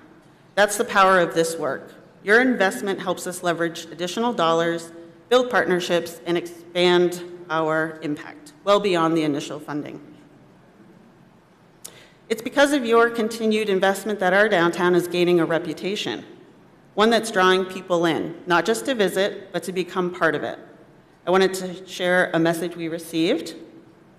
We currently live in North Conway, New Hampshire, and are planning a move to Saco. What's drawing us in is the strong sense of community and the energy building around downtown. We would truly love to become part of that and contribute to it in a positive way. That's not just a compliment, that's evidence that what's happening here is being noticed well beyond our community. This kind of work doesn't happen by default, and it doesn't get absorbed somewhere else. Without this structure, there's no coordinated downtown strategy, no consistent engagement with businesses, no reliable drivers of foot traffic, and over time you begin to see the impact. More vacancies, less activity, and a loss of momentum. This investment is what prevents that and replaces it with growth. So what does that momentum actually look like in real life? It looks like new businesses choosing to join our downtown. Here we have Mako's Treasure, Vita Blue, Great White Gold, and About Face Aesthetics. And it looks like our business is being seen. Over the past year, multiple downtown businesses have been featured in the media, sharing their stories, their growth, and what's happening here in Saco. Gin Ramen and Sushi featured in Down East Magazine, Finest Kind in the Portland Press Herald, Saco Bucks Saturday recognition on WMTW, Sweets & Co. in the Portland Press Herald, the Saco Scoop in the Portland Press Herald, and Rapid Rays recently featured on a post from Q97.9. That kind of visibility doesn't just happen. It's the result of a downtown with energy, coordination, and something worth paying attention to, with recognizable businesses bringing attention to our downtown community. What's happening here isn't just being experienced locally, it's being talked about externally. I do want to take a moment to recognize the volunteers who make so much of this work possible. Over the past year, volunteers have contributed more than $40,000 worth of their time to support downtown. That's people showing up, planning events, supporting initiatives, and investing in this community alongside of us. It's an important reminder that your investment doesn't stand alone. It inspires others to give their time and energy as well. I'd like to recognize 5 individuals who each contributed over 100 hours. Chris Talbot, Miss Wendy Weiler is in the audience with us tonight at 151 hours. Melissa Milam, Beth Gumry, and Jim Swain. Downtown is one of the most visible economic drivers in the city. It supports our small businesses, it attracts visitors, it shapes how people experience Saco, and it plays a direct role in the overall economic health of the community. This work ensures that downtown doesn't just exist, but it performs. To sustain this progress and the results it delivers, we are requesting your continued investment of $100,000 through TIF funding. Look, it's our gala. You may have heard we're hosting a gala. Our gala is to celebrate 25 years as an accredited Main Street. This is the highest honor a Main Street program can have. And we've sustained it for 25 years. We were the second Main Street in Maine to become accredited. The gala is for fundraising to sustain this work. It's how we'll recognize the people who have helped shape downtown, and it's how we'll celebrate the progress we've made as a community. It's about honoring what's been built and investing in what comes next. We'd truly love to have you all there. That's why the QR code's on the screen if you want to, take a snapshot of that. The tickets are available for only one more week. In closing, your investment is building a downtown that people recognize and choose. And we're seeing the results of this every day. Thank you. Thank you very much. Any questions or comments? Councilor Edwards.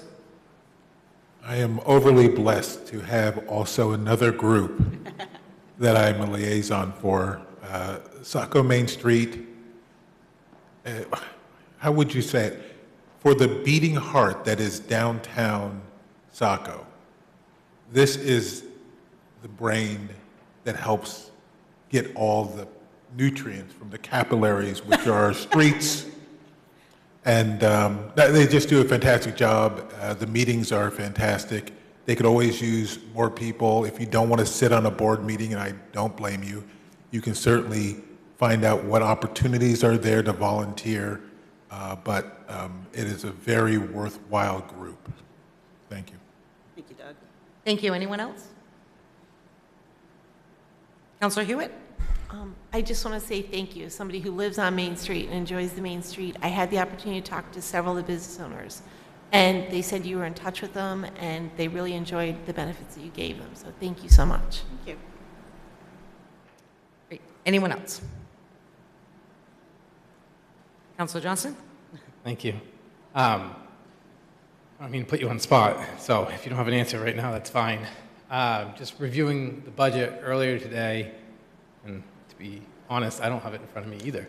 But I noticed that there was a sizable increase on the projected revenues from sponsors and donors, which is fantastic. I'm just curious if there's something specific that's driving that increase. We're reviewing our budget. We haven't voted it in as of yet. We recently, our programs coordinator has taken on an exciting new marketing role. So we are readjusting to accommodate our payroll. And so I don't know if I've mentioned this before, but in nonprofit, all of our money is hopeful. Right. It's what we hope people will invest into the organization. Sponsorships are down at the moment. We were hopeful, but one of our first emails we got was that a company that has sponsored in the past would not be sponsoring in the current economic conditions for the foreseeable future.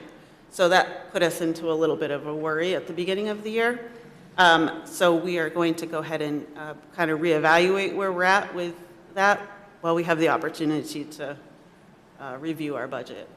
So I'm happy to send that over to you guys once we finalize it. But yeah, we were, that was the start of this year, was very optimistic in securing new sponsors and individual donations. So that is probably why you saw that. So I'm glad you were excited about it. We were too. Thank you. Yeah. Okay, anyone else? All right, not seeing anyone. Thank you so much.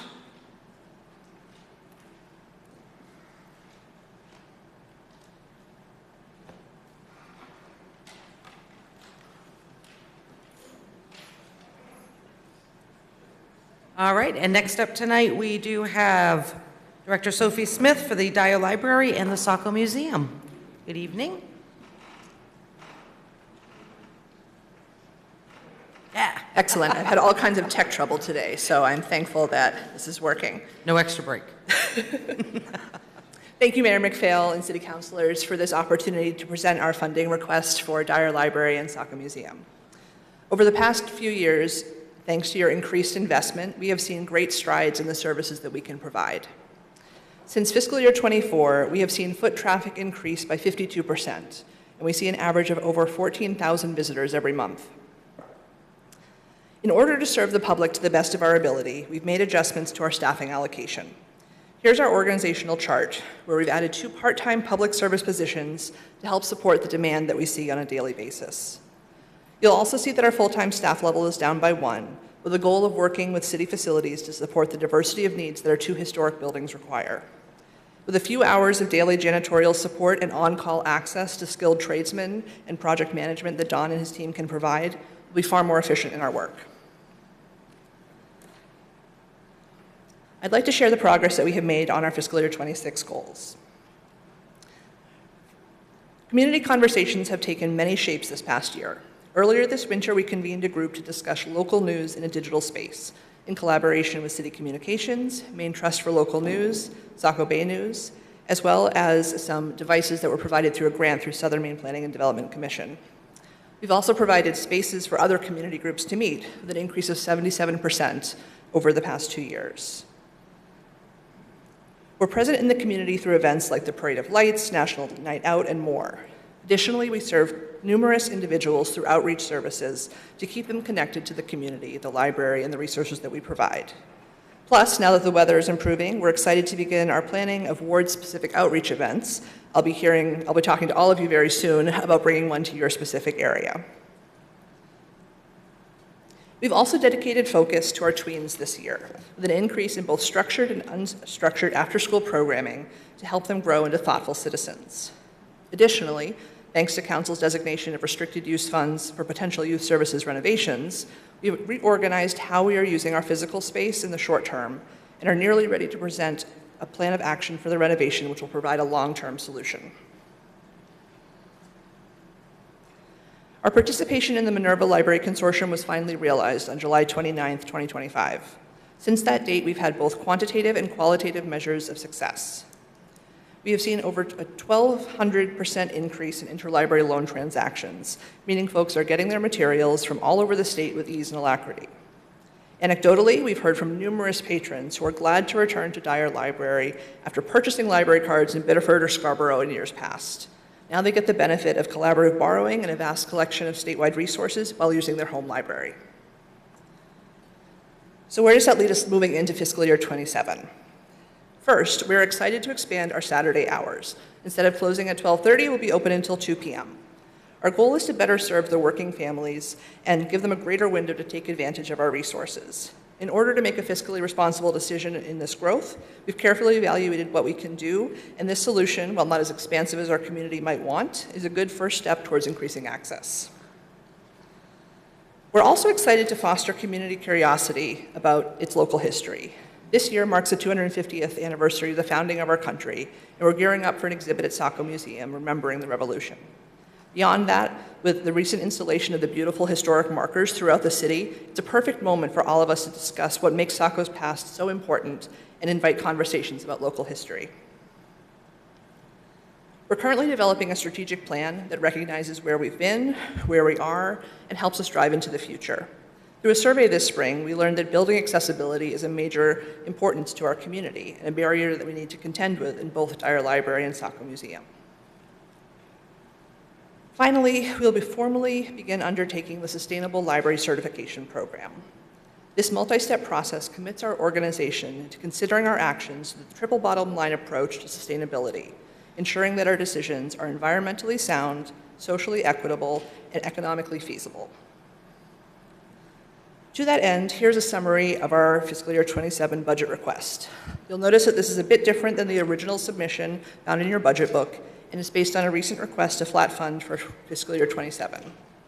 To make this reduction, we removed cost of living adjustments for our staff and cut some additional funding to upgrade the furnishings in our youth services area. As everyone is aware, increased costs of health insurance and regular services have been impactful to the bottom line. Given the economic impacts of this year on all of our expenses, I would ask for your consideration in reinstating the funds dedicated to the cost of living adjustment so that we don't fall behind market rate for our wages and our staff does not suffer. We will continue to provide the best service to this incredible community, and we are so appreciative of the investment of the city and Saco in meeting the cultural, educational, and social needs of its residents by supporting Dyer Library and Saco Museum. Thank you for your time. I'm happy to answer any questions you might have. Thank you very much. Any questions or comments?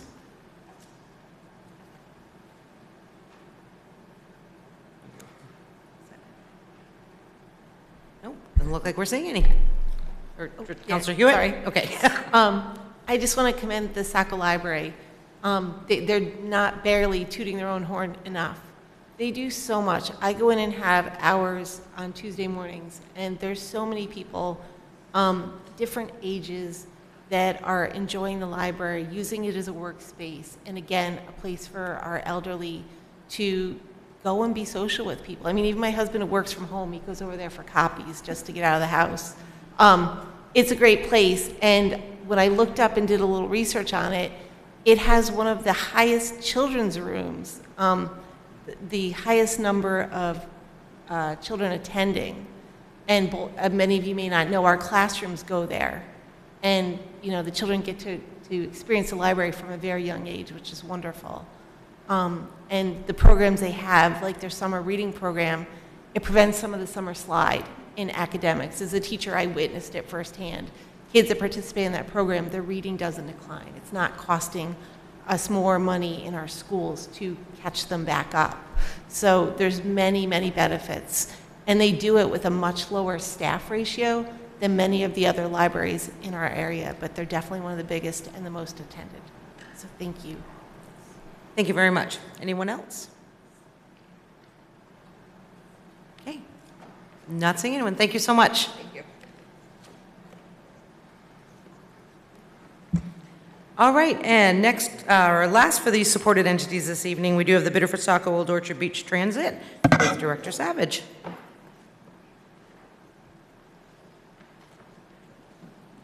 Thank you for having me. Get that a little closer. As Mayor McVeigh said, my name is John Savage. I'm the Executive Director of BSUB Transit. Thank you for the opportunity to speak to the council this evening.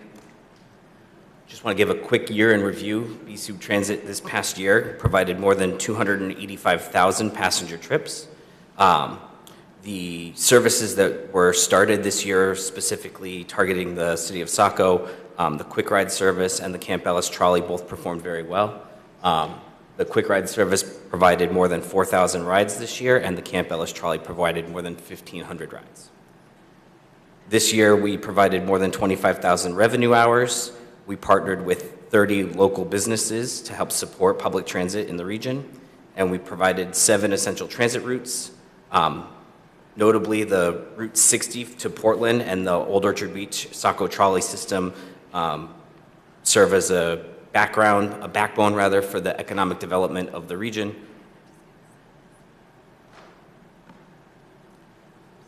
Our budget this year is a budget that's built for modernization. There's a lot of projects going on this year that help to make sure that the that the transit system remains viable for the future. Some important things to point out: we're working on the investment to the EV chargers. This is a $2.8 million project. This year, we're looking to spend another $1.4 million, so that's the final implementation and installation of those chargers. Also this year, we're looking at doing $88,000 in bus stop improvements for the city of Saco. So we have 2 targeted locations, the McDonald's on Main Street and Funtown Splashtown on Route 1. So 2 really high-profile locations that we want to put shelters on so that folks who are there aren't exposed to the busyness. The section of Route 1, obviously, where Funtown Splashtown is very busy, and then McDonald's is also a very exposed stop. So we want to make sure that folks who are waiting there can get out of the elements. It's also a really good place to show that we have transit in the city because they do have so much traffic going by. So those bus stop improvements are supported with federal grants. A couple of key drivers for the budget this year, obviously the labor market and the cost of labor just continues to rise. Bus drivers as a profession is a less and less desirable profession, so it's harder and harder to recruit people, meaning that we have to make sure that our benefits and our pay are in line all the time. So that drives a lot of the budget here. Additionally, obviously, fuel costs are going up, and so we'll talk more about the impact of fuel on the budget. A quick breakdown of how FY26 compares to FY27. Budget-wise, our total expenses are only going up a small amount. Our total revenue is also going up kind of commiserately, and our municipal ask is going up at the same kind of rate. So we're asking for a 12% increase, and the lion's share of the cost is going directly to labor and fuel.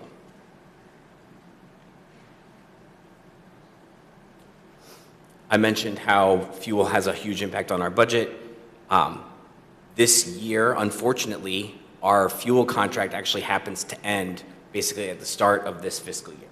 So around the beginning of July is when our fuel contract will end. We'll have expended all of the fuel that we pre-bought, which is going to expose us to a very high diesel rate. Our plan currently is to not jump right in and get a new contract for diesel, but to buy it at spot price until the market gets a little bit better. But that exposes us to a lot of cost and a lot of unsurety. Simultaneous to that, we're working on moving forward with electrical vehicles. I know that for a while diesel prices were low and the interest in electric vehicles kind of slacked a little, but for us it's always been a focus. Getting the chargers in at the transportation center will allow us to access a pretty significant savings. For every mile that we run a vehicle on electric instead of diesel, we save 36 cents or 56% of the operating cost of that vehicle. So running on electric is a huge savings for us when we can do it. This capital investment helps to make Saco a hub and really a future center.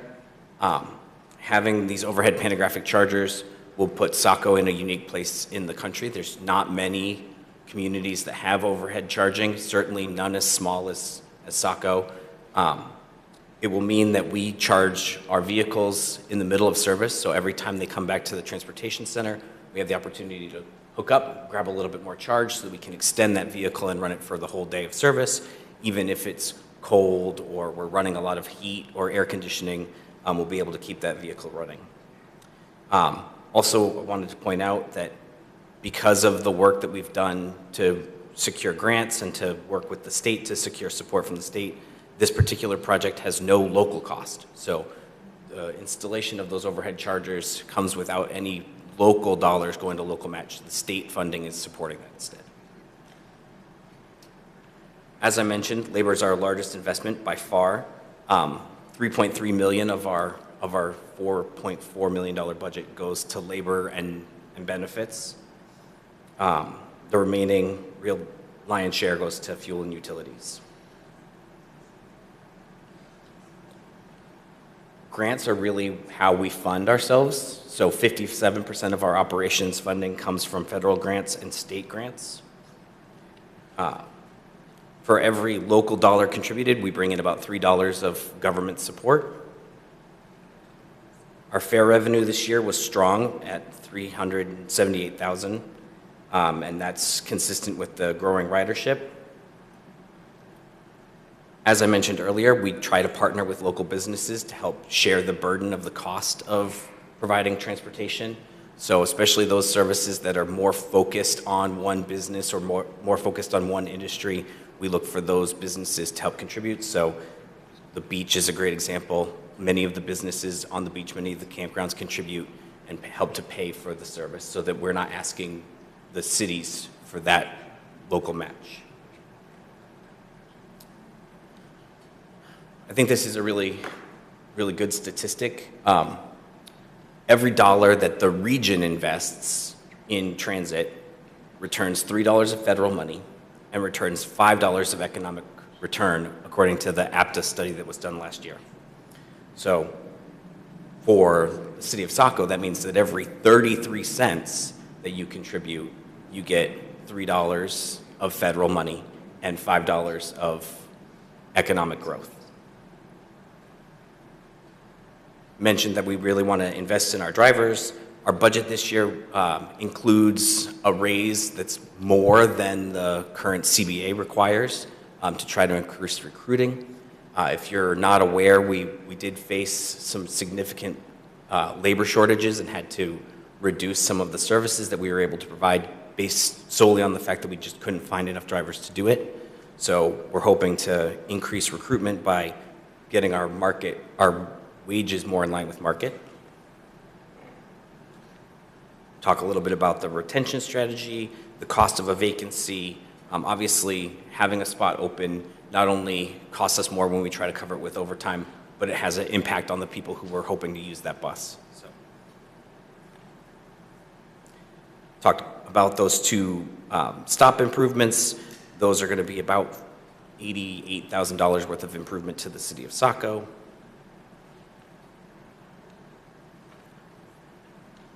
You know, I think that investing in transit is really important. It helps a lot of people, especially folks who are less able to access public services. So investing in transit is the right investment. I want to thank you for your time. I want to just remind everyone of what I said about that multiplier effect, right? The city of Saco, every contribution that you make has to be matched by the cities of Biddeford and Old Orchard Beach. If any one community were to say, no, we're not going to give the amount requested, then the total contribution from each community goes down. So you're the first community that I've talked to, but I want to remind everyone that, you know, if you say no, then that doesn't just impact the $1, it impacts $3. Thank you, and I'm happy to answer any questions. Great. Thank you very much. Any questions or comments? Councilor Hewitt, and then Councilor Gale. Are you guys going to be running the trolley to Camp Ellis this summer? Yes. So the trolley to Camp Ellis, we're planning on running it again. Anyone who's interested in helping to support the trolley to Camp Ellis, we'd certainly welcome that. We've had less success garnering support this year than we did last year, so we are a little behind on our revenue goals in order to make that work. But we still intend to do that regardless of where we end up.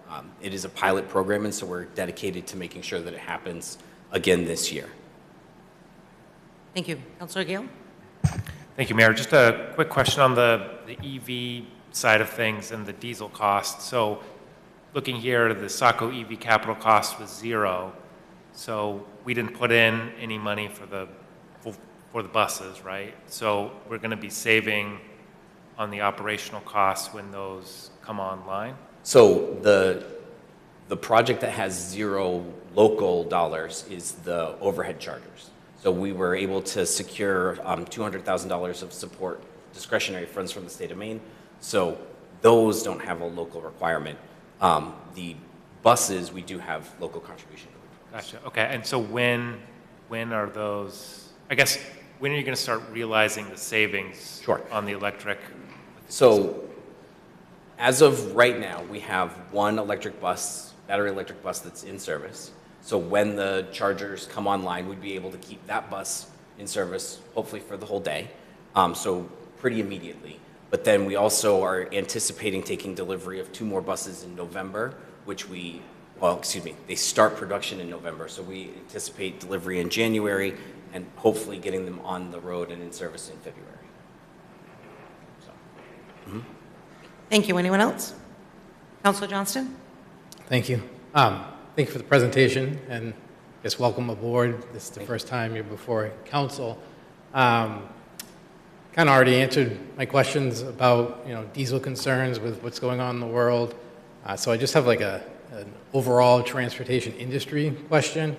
I'm certainly not advocating for the replacement of drivers, but are you seeing a shift in the model around the country or world where we have driverless buses? Not so much driverless buses, but obviously the move towards Waymo and services like that with driverless cars is happening pretty quickly. Driverless vehicles are, for buses at least, I think still a ways away. There's some ADA requirements that are really hard to meet without someone on board. So considering that we have to have someone on board anyway, makes more sense to have that person operating the vehicle instead of sitting there. I think that in someone who's alive now's lifetime, we will get to a place where you have an attendant on the bus and you don't have a driver, you have an attendant who's helping to facilitate and helping to make sure that folks are able to get secured appropriately and get customer service. I don't see that in the very immediate future, but eventually. Thank you. Thank you. Anyone else? I'd like to encourage councilors, actually, just, 2 months ago, I went and met with John and Rod, had a wonderful tour of the operations facility, we'll call it, the bus stand, located actually in Biddeford. Amazing facility, and if anyone has an opportunity or an interest, I would encourage going to get a quick tour to see the inside runnings. I've been standing up here for almost 8 years now, and it was the first time, and it was pretty eye-opening. So I would encourage any councilors, if you're interested, to reach out. The improvements to the coverings, we've talked about this for the last few years now, finally getting them completed. Is there an estimate for Main Street, the Main Street stop? So as far as a timeline? Yeah. So we have to work through the city's planning process. Yep. We have the money now. We have the local match now. We already have the engineering done and an old quote for the installation of the shelter. So my experience with the city planning process doesn't give me a lot of confidence to give you a... So it's on the list. The other 2 have just gone through the approval, and they've been completed, and so it's just next on the list. None of them have gone through the approval process. Oh, okay. All of them are in the budget because we have the money to do Okay. All right, great. I know we've had that one mentioned over a few years, people asking about getting coverings on Main Street. All right, anyone else? All right, not seeing anyone. Thank you so much. Thank you. right, that completes the supported entities for tonight. We are going to move on and finish up with our department presentations. And the first one up is communications, and this is page 80 of your budget book.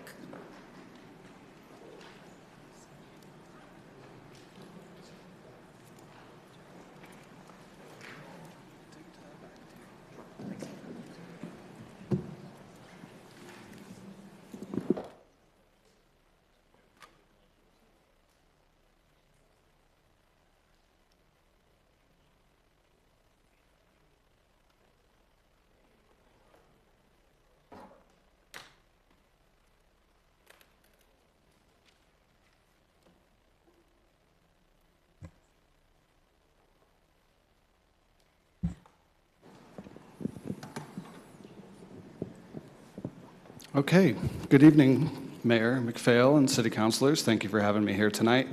My name is Andrew Dickinson. I'm the Communications Director for Saco, and you'll find our information, as the Mayor said, on page 80 of the budget book.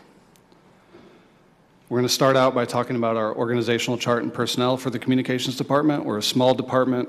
We have 2 full-time staff members following a departmental reorganization in the last fiscal year. Our former Director of Communications and Human Resources left the city for another opportunity, and at that point we split the communications and HR leadership roles back to their respective departments. That brought us from 2.5 down to 2 full-time staff members, but as you'll see tonight, we've maintained and kept stride with the strong value that we provide to the city. We also added a part-time broadcast technician. Gillen, this broadcast technician, is the one who's running this live stream or broadcast that you might be watching at home right now, and he's been a valuable addition to our team, freeing up some more staff time during the week and covering those council and planning board meeting broadcasts. The next handful of slides are going to go through communications in action. This is sort of the day-to-day operations of our department, broken down into a few categories, starting with meetings and events. In the last year, from January to January, we directly supported more than 125 public meetings and events, an average of about 10 per month. On the next handful of slides, we're going to quickly click through some photos taken by our department in FY26 to share some of the variety we see in our work and all the different departments that we support. We'll be at everything from Parks and Recreation concerts in the park, economic development ribbon cuttings, parks ribbon cuttings with partners like our supported entities, Saco Main Street, fire department pinning ceremonies, the city's Camp Ellis Harbor Fest, Saco Parks and Recreation year-round programming and summer camp programming, groundbreaking ceremonies on important projects with partners like Saco Schools, the Saco Police Department's wildly successful National Night Out event that keeps drawing in more and more people every year, City Council recognition ceremonies that take place in this room. On nights like this, which I think we all think back fondly to the theater performance in here, 100% of our department might be in the building on a night like that. We help promote and cover elections in Saco with the city clerk. Back to the fire department, they have their annual events like the Santa visit, the Halloween drive-through event, their open house, and their various educational boot camps, and the city parades that we do in partnership with Biddeford. So even when we're across the river, we're looking back towards Saco. We also really value any opportunity to connect face-to-face with community members. So whenever we can, we're trying to join events like this Dyer Library event that Sophie talked about earlier on local news and government news access. And while what you've seen here represents our coverage of meetings and events as they happen, we're also part of the team that plans and promotes these events. We're the primary people who make sure that city events are marketed and promoted to encourage good attendance. So we make sure that a lot of people know about these events, that they know how they're operating, that they can attend and create countless opportunities for community connection. So what do we do to market these events and put out public messages about important local government issues? We do it in a variety of ways, and we'll explain a few of them in the next couple slides. On social media, we published 402 public messages in the last year with a total reach of 3.8 million views on the City of Saco government Facebook page alone. We also post to Instagram and YouTube and support Saco PD and Parks and Rec with their social media operations whenever needed. We have a snapshot here of one post analytics. This was the opening of Exit 35. It had almost 92,000 views, obviously something people in the community are quite interested in. We do internal and external newsletters. About a year and a half ago, we moved from our external newsletters going out monthly to twice a month. We've seen no tangible change in the open rate with this change, so we're still sitting at about 64%, which according to industry numbers is 30% above the average open rate. So we have really strong engagement there. Our internal newsletter is published monthly, goes out to all staff, and it's done in collaboration with the Human Resources Department and the Wellness Coordinator. We sent more than 83,000 emails through Constant Contact in the last year. Some of those are parking bans. It's not all newsletter emails, but a large number. We're the primary managers of the city's website, and while each department is responsible for their own content, we're always there to help, to troubleshoot, to update, and to fine-tune things as needs change. In the last year, we had more than 700,000 page views on the website. One thing I like to point out while we have the homepage here is if you're not on social media, if you don't like to check your email, if you go to sacomaine.org, our most recent city news is always here on the homepage, and our upcoming events are right next to it on the city calendar. All of this information sharing, whether it's social media, the newsletter, the website, press releases, city council discussions, or otherwise, leads to valuable media coverage. From April 2025 to April 2026, our communications resulted in more than 150 pieces of local media coverage in a variety of publications, including the Portland Press-Herald, Saco Bay News, Channels 6, 8, and 13, Maine Biz, and more. It's important to us that reporters know they can work with the communications department in Saco to cover local issues. And the last action point here is this percentage. The Communications Department represents 0.64% of the proposed municipal operating budget, so we provide a really high value for a really low investment. Looking back on FY26, we have some really great accomplishments to share. We have created a roadmap and needs assessment to respond to new Department of Justice digital accessibility standards. The DOJ has increased these digital accessibility standards for municipalities, and we're now required to meet the Web Content Accessibility Guidelines to the 2.1 AA level. We've started this process with the needs assessment and roadmap with a digital accessibility consultant that's actually local to Saco. Our focus with this project is making sure that those with disabilities, including visual, auditory, physical, or cognitive impairments, can navigate our digital content with ease. Our content and that of our vendors must function well with screen reading technology, which convert on-screen text, images, and interface elements like buttons into a speech output. Until recently, the deadline for Saco was a year from now, in April 2027. This month, the DOJ pushed that deadline back a year, so communities of 50,000 or less will have until April of 2028. Our roadmap and needs assessment has us on a good pace to meet those deadlines. We continue to monitor updates to the main model franchise agreement. So as some of you may know, Saco has a franchise agreement with Charter Spectrum. This allows the company to put equipment on the public right-of-way, telephone poles, in exchange for municipal cable franchise fee revenues.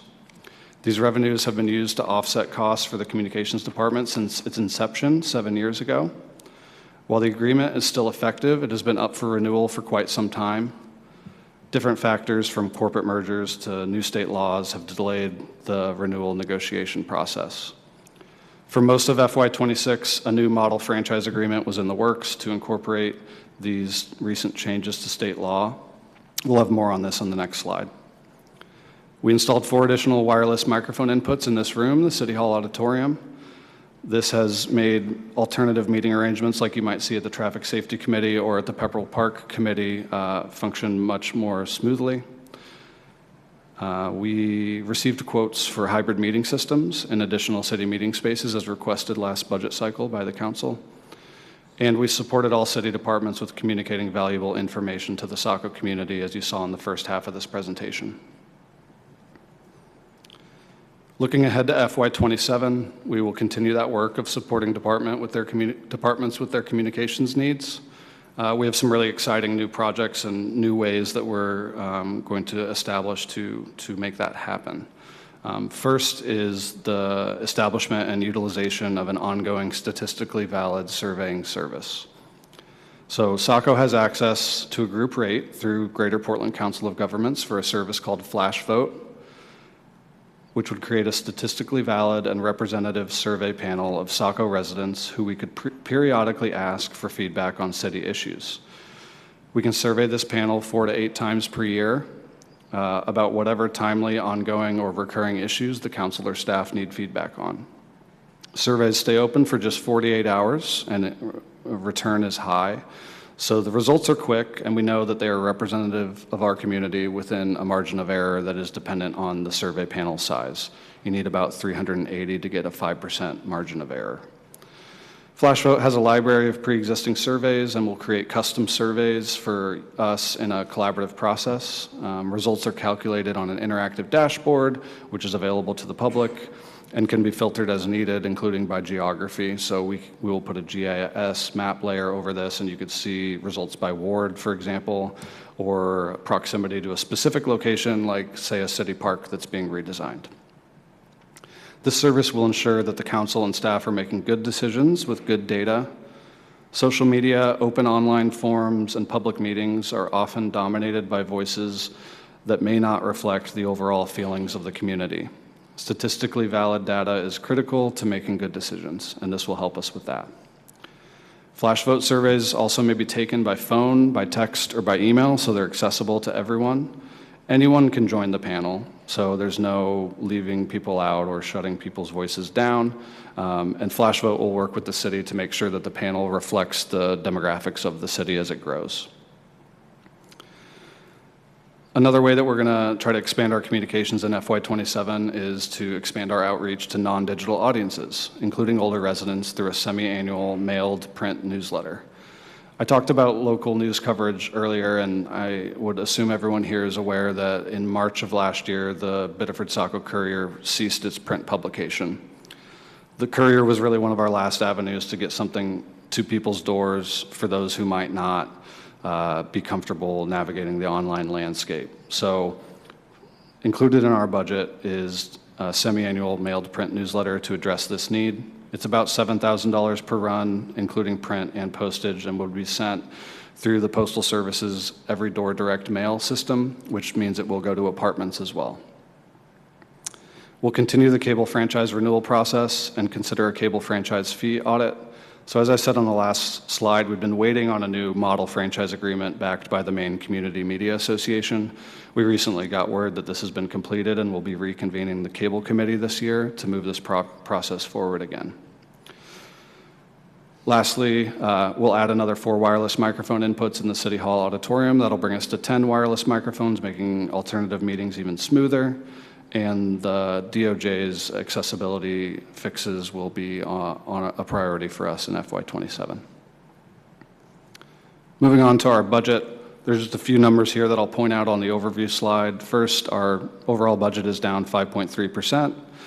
You'll see a decrease here in personnel that we'll talk about in a moment, and then 2 increases I'll point out to supplies and to software. And we'll talk about those in more detail in a moment. On the revenue side, as I said, we are funded through cable franchise fee revenues. We've seen a slow but steady decline over the past 5 to 7 years in these revenues due to people switching off of cable. We've budgeted a little more conservatively this year to try to better reflect what we're expecting to come in FY27. So the changes I mentioned a few slides back, personnel down 16.2% due to the departmental reorganization. In operating, our training, dues, memberships, and telecom all also went down due to the reorganization. The supplies line, up $14,000, is to develop and print and mail that newsletter I spoke about. And on the software line, most of that increase is for the surveying software, while we also have some increased costs for citywide social media public record archiving services. So every action that takes place on our city social media is captured and archived. As our engagement and our reach grows on these platforms, we need to pay for a higher level plan.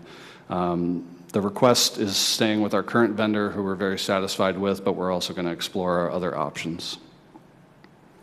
Lastly, I'd just really like to thank my staff, Alex St. Cyr, the communications coordinator, and Gillen Backlund, our broadcast technician, do amazing work every week to make sure that Saco residents are connected with what their government is doing. My contact information is here, and I'm happy to answer questions from the council now, but also anyone from the public who wants to reach out at any time. Thank you. Thank you. Any questions or comments for Director Dickinson? Councilor Gale. Thank you. Just a quick comment, Andrew. Thank you so much for everything you all do at all those events. There's a lot of them, and I see you all out there, and really appreciate that. And to your point about connecting residents to being able to see what happens, government is super valuable, which is why I guess I'm excited to hear about the expanding the outreach to non-digital audiences. I feel like with a lot of things going on with social media, I know I, for one, have just cut it out. So it's hard to keep track of the exciting things we're doing in Saco. So the alternative outreach is going to be great. So I hope that goes well. Thank you. Thank you. Councilor Johnston? Thank you. Yeah, I just overall comment. Andrew and I on Friday, I thought had a pretty good conversation on the, it was the Earth Day cleanup, is why we were talking. But we had an overall good conversation about where this department's began, where it's been, and where it's going. And for me personally, I was really encouraged.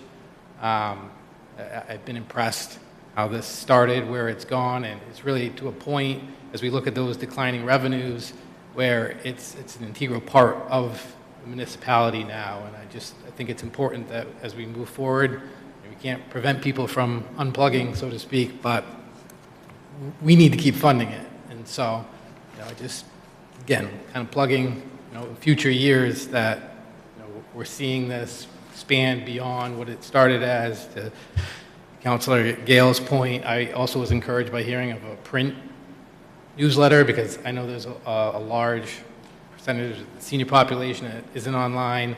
I'm not a senior, but I'm not really online, so I also would appreciate that. So just, again, going forward, I think that, we're in a really good spot. We are one of the first, I believe, to have a communication department in the state of Maine, and I'm again willing to say that we probably have the best, and it's just not in the areas of social media as we've seen it. It's all throughout every department, and I appreciate that. So thank you. Thank you. By the way, you also look good in the suit. Oh, thank you. Thank you. Councilor Hewitt? Quick question. Are we close to the hybrid meetings, and do we need to make more investments, or what needs to be done before we can reach that? Sure, City Administrator Pelletier, I can give some background on that if you'd like. So, remote public meetings in Saco, including potential hybrid meetings, are governed by the city's remote meeting policy. This was adopted in 2022. Under the current policy, the City Council can meet either fully in person or fully remote. The Communications Department had equipment installed in this room in 2023 to make those meetings possible in here. Last summer, the City Council reconsidered the remote meeting policy. The policy was tabled and it was not brought back to Council. So at this point, in order to have hybrid meetings occur, it's a policy change. Okay, thank you. Thank you. Anyone else? Councilor Doyle. Thank you, Madam Mayor, and thank you, Andrew, for the great presentation, and I concur with Councilor Johnston. It's come a long way from where it started with one person to now 3 individuals. And I do want to thank you for explaining the flash vote on page 84, because when I saw that new addition of $13,000, I questioned what it was. And then also, I want to thank you for explaining the printed newsletter, because it caught my eye that there was a 714% increase in that printed line item. So again, thank you for explaining that, and thank you for all that you and your team do for the community. Absolutely, you're welcome. And I'll just clarify about flash vote. That does include a one-time setup fee of $3,000, so that number will come down next year. And large percentage increases in our department do often reflect smaller actual dollar amounts. So we're looking at $7,000 per mailed newsletter run. Thank you. Anyone else? Okay, not seeing anyone. Thank you very much. Thank you.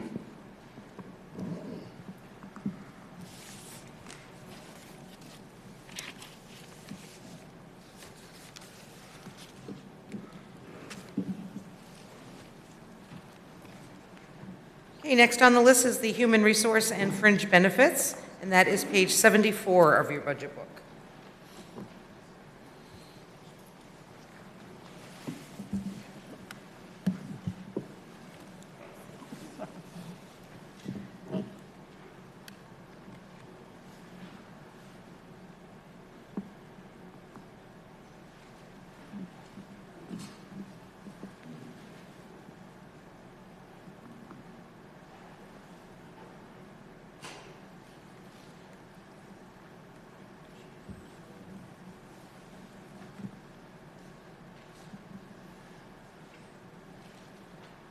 Sorry, little technical Okay. difficulties. Andrew's on his way up. I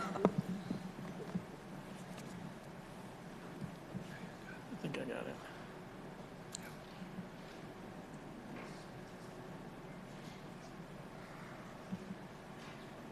All right, we got it. Good evening, Madam Mayor and esteemed council members. My name is Hunter Cox. I am the HR Director for the City of Saco, here to present the budget for HR as well as the budget for the Fringe Benefits account. The Human Resource Department partners closely with all the city departments to attract, develop, and retain a skilled and diverse workforce. We are committed to fostering a safe, healthy, and supportive workplace where employees feel valued and empowered to contribute to our great team here at the city. As you can see, we are a department of 3. This is my wonderful staff. And I would like to extend some thanks to them for their very capable, loyal, lovely people. If you ever have a chance to meet them, please take that time. As Andrew mentioned, we had a bit of a reorganization this year between the HR and the communications departments, where we split those departments. Some notable differences there is we used to fund my job out of the communications budget. That budget has now been reassessed and moved totally into HR. And so you'll see some differences there as we go on. And we also had a part-time generalist from last year, but we've since downsized just to 3 members. Some things that we do in the HR department, leave administration. At any one time, we have multiple employees on leave. Right now, or as of last month, we had 28 leaves of absences and 4 temporary work arrangements, and that number's constantly shifting. Our employee experience, we like to have a full service onboarding all the way through their exit from our employment. Onboarding 39 full-time people in the last year and 29 seasonal staff. Our current turnover rate is actually down to 11.1% from 17%, so that's a notable decrease that we're pretty proud of. We had 39 vacancies last year. We fielded 1,541 applications for those, so very high demand, which speaks very highly of the city and and the fact that people want to come and work for us here. We focus a lot on wellness. We have 2 committees, the STAR Committee, which is our Staff Recognition Committee, and our Wellness Committee, and they work together to improve employee recognition, satisfaction, and general work-life balance and satisfaction here. Workplace safety is always a continuing focus of ours. Last year we had 61 reported incidents, but the good thing is that over half of those were simply for your information kind of things. We had 26 medical claims and 5 lost time claims. And we are continuing our ergonomic assessments to make sure that our employees are as comfortable as they can be at work so they can maximize their priorities here. And professional development is something that we've been focusing on this year quite a bit. we've sent dozens of our employees to leadership trainings and continue to support higher education and upskilling, which has had a notable effect on our turnover rate in bringing that turnover down. So as you can see, our budget this year, an overall increase of 12.2%. And we kind of went up and down on our individual line items. We were able to offset some of those costs by reducing our dependence on contracted services. And we do that through making sure that our employees are trained enough that we don't have to reach out to those services. We also reduced our telecom expenditures and slightly reduced our training budget to kind of fit and so there wouldn't be too much of a rise in our budget this year. As I explained before, those increases come from the roughly $31,000 from moving the HR director's salary over to the HR department, as well as about a $6,000 net increase in other operating costs, which was primarily the result of shifting some software costs from another department to HR where they should be.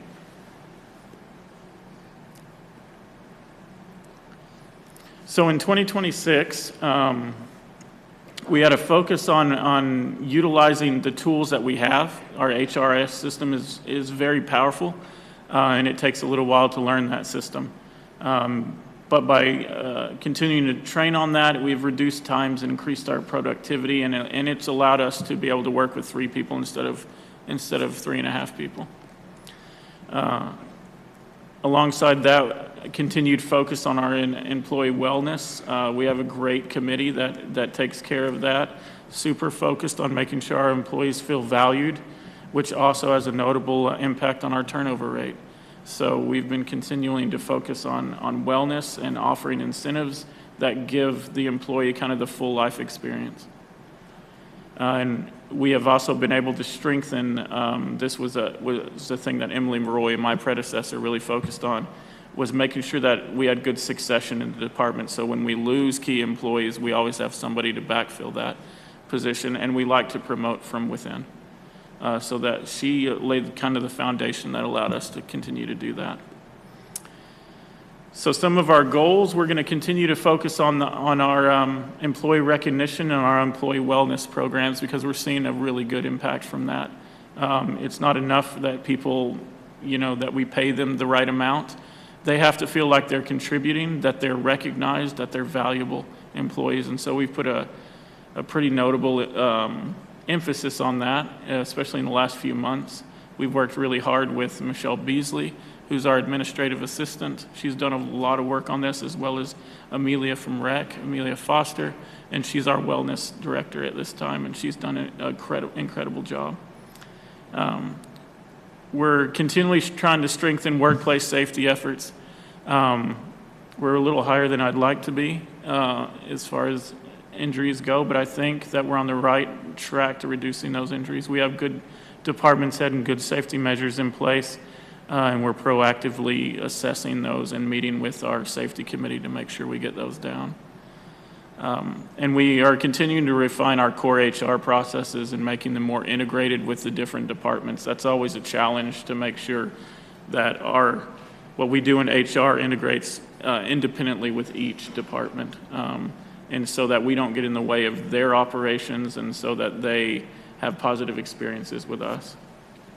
So we're going to continue to focus on better integrating HR with the departments and cross-cultural emphasis.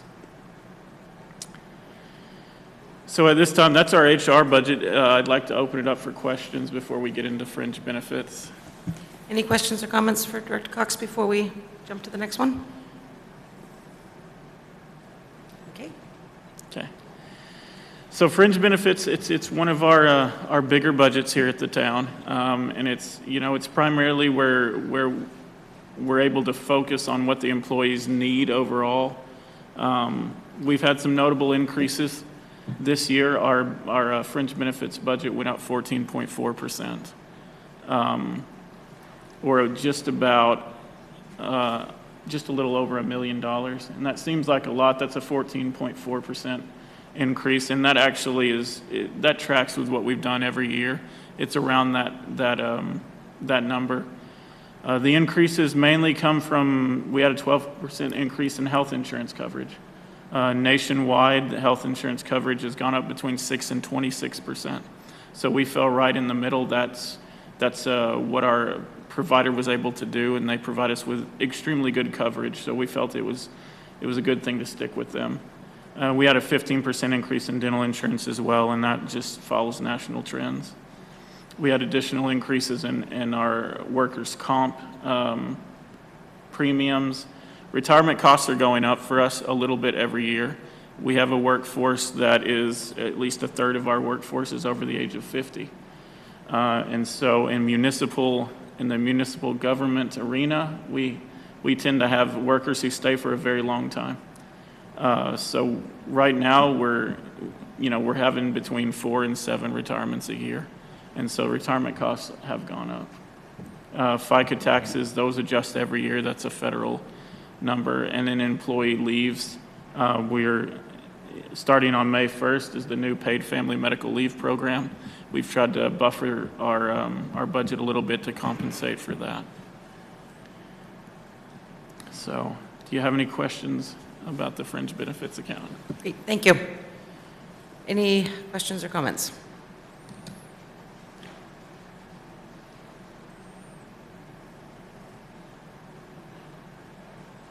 Sit down there. Sit.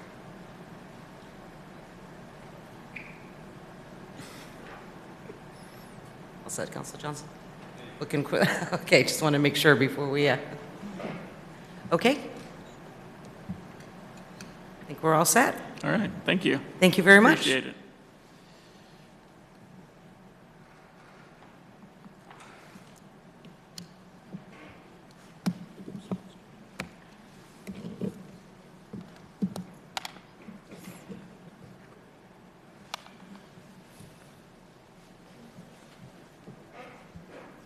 Okay, next up we have Public Works, and that is page 111 of the budget book.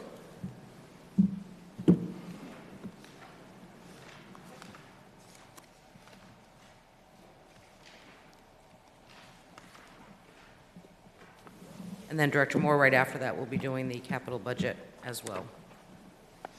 Just going to get situated here.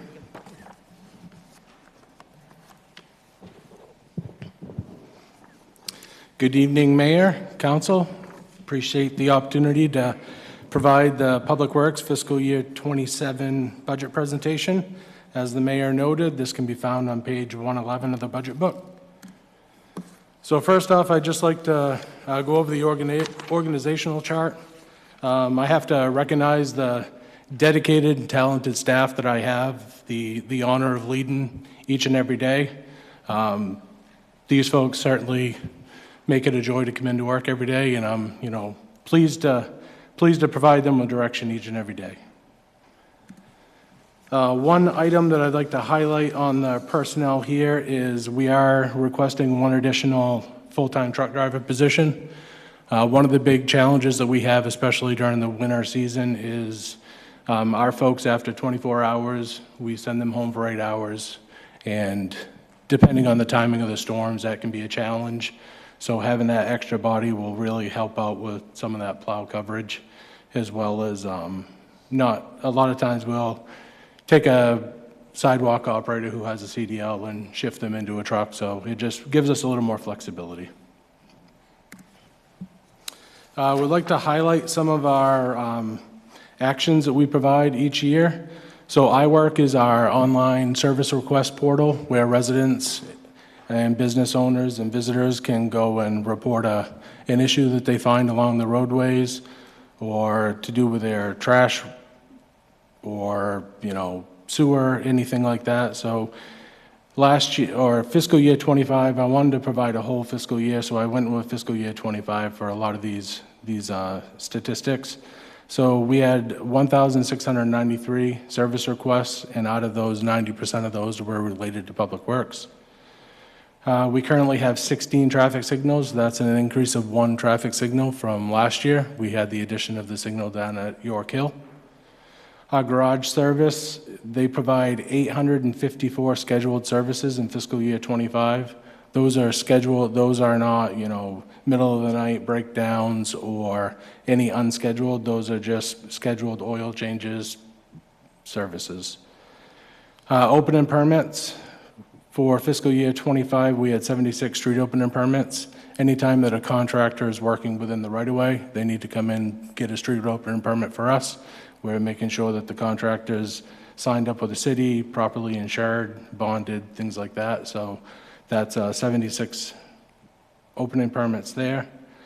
Streets and sidewalks, we currently have 134.5 miles of roadway and 61.5 miles of sidewalk. That's an addition of a half a mile from last year.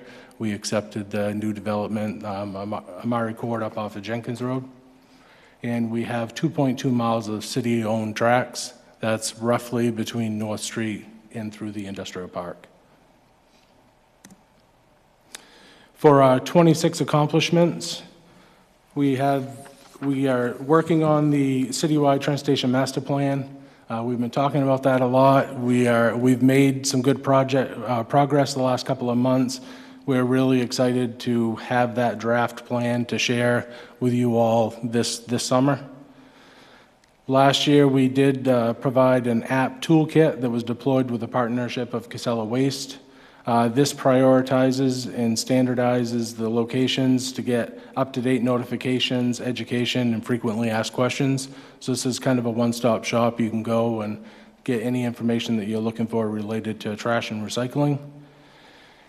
And last year, Public Works, we paved 3 miles of roadway, totaling over 3,300 tons of asphalt.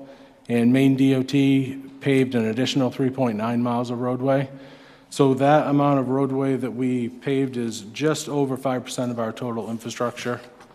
One thing that I'd like to point out there is due to the funding that we've been funded for paving, we're able to do a lot more overlays and maintenance pavings rather than reconstruction. So that tends to get a lot more coverage than having to rebuild a section of road. So certainly appreciate the funding that we've been given. For '27, some of the goals that we have continue to focus on the coastal improvements along Saco Bay, which has suffered extreme erosion over the years. We're working on completing the first phase of the comprehensive beach management plan. That first phase was a lot of document gathering and building the historical knowledge that we have had in numerous different places over the years. So that phase one, where we've completed the documentation piece, and we're looking to present a draft report for that in the next few months. Another goal of ours is to upgrade our salt controls on the Public Works trucks to allow for better tracking and capabilities of material usage. A lot of our equipment is outdated. There's a lot more greater technology out there.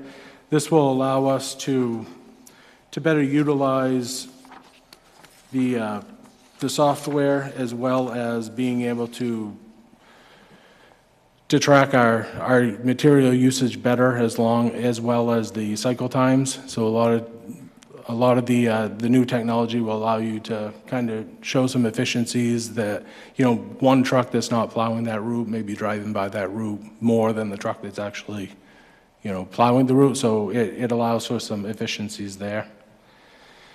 And this year, we're looking to review our asset management. We're looking to adopt a new asset management software in order to improve our department's management of our assets, as well as look at the future climate resiliency. Right now, we don't have a good all-encompassing asset management system to be able to track costs and help us better utilize the assets for replacement. The budget overview, I'd like to look at the expenses real quick. So I'll go into greater detail on these in a bit, but overall the budget, Public Works is looking to increase 6.3%. For revenues, the the deduction at the top line there, that's due to we charge services for servicing the school department equipment. We're anticipating that to go down. They've replaced a few of their buses with newer ones, and we're expecting, some of those services to be decreased.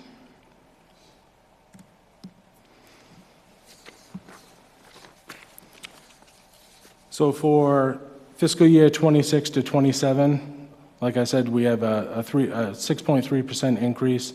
That's $390,000.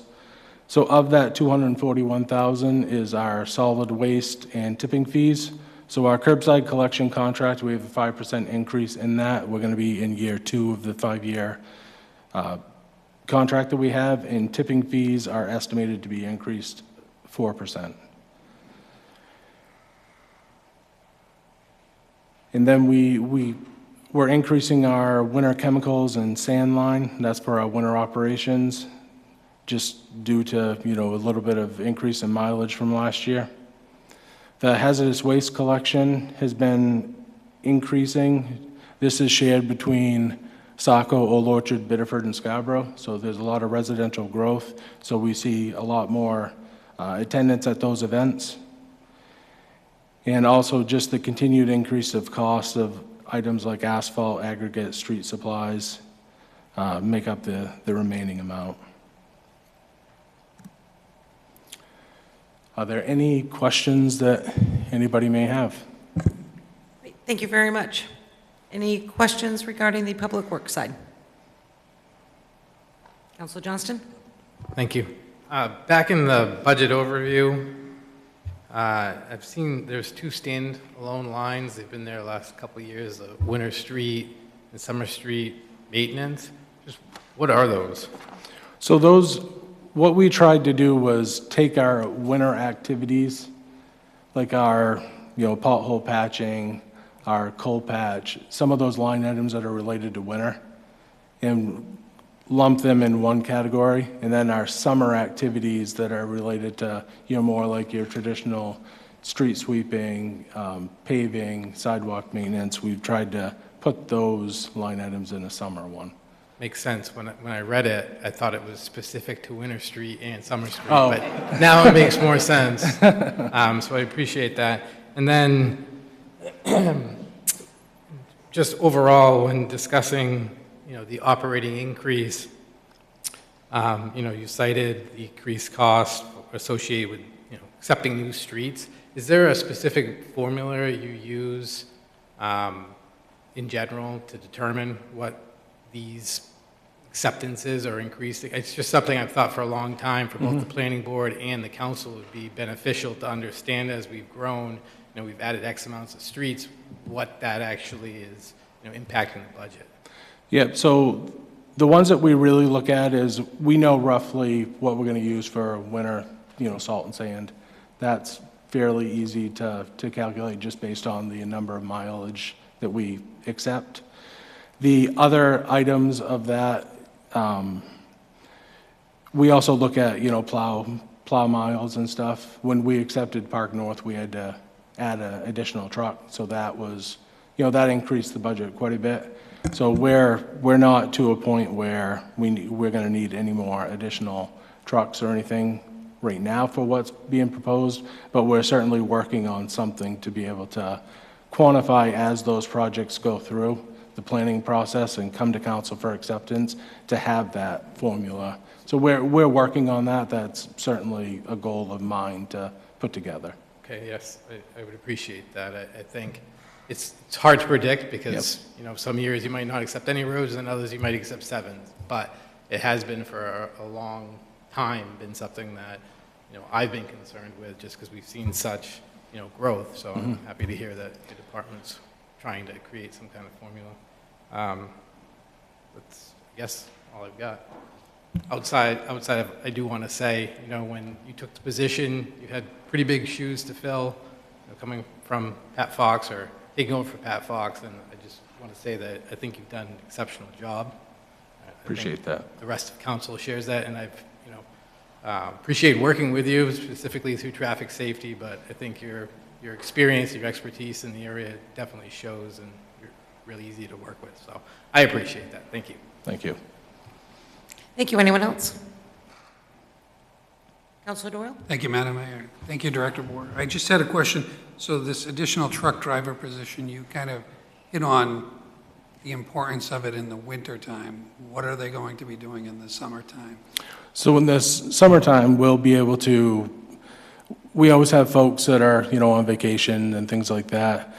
But in the summertime, they'll be doing the regular, work that our crews do, but we're going to be able to, provide quicker service for certain events and be able to, have an extra hand out there to help with traffic control, things like that.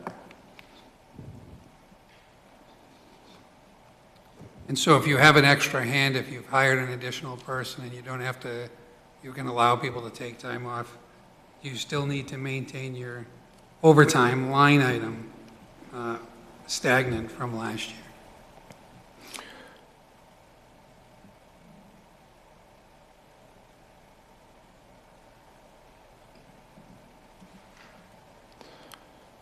So one position won't change the overtime a ton. That probably will be, the overtime line, like winter really dictates, our overtime. If we have a regular, normal winter, not like last winter, our overtime stays fairly consistent. It's the overtime in the winter that really, affects that line item. Thank you. Thank you. Anyone else? Yeah. Okay, not seeing it on that, so moving on to the capital program. Yeah, so I'm going to invite Samantha Bryant up, the Deputy Finance Director, to go over the capital improvement plan with me. That is page 176 of the budget book.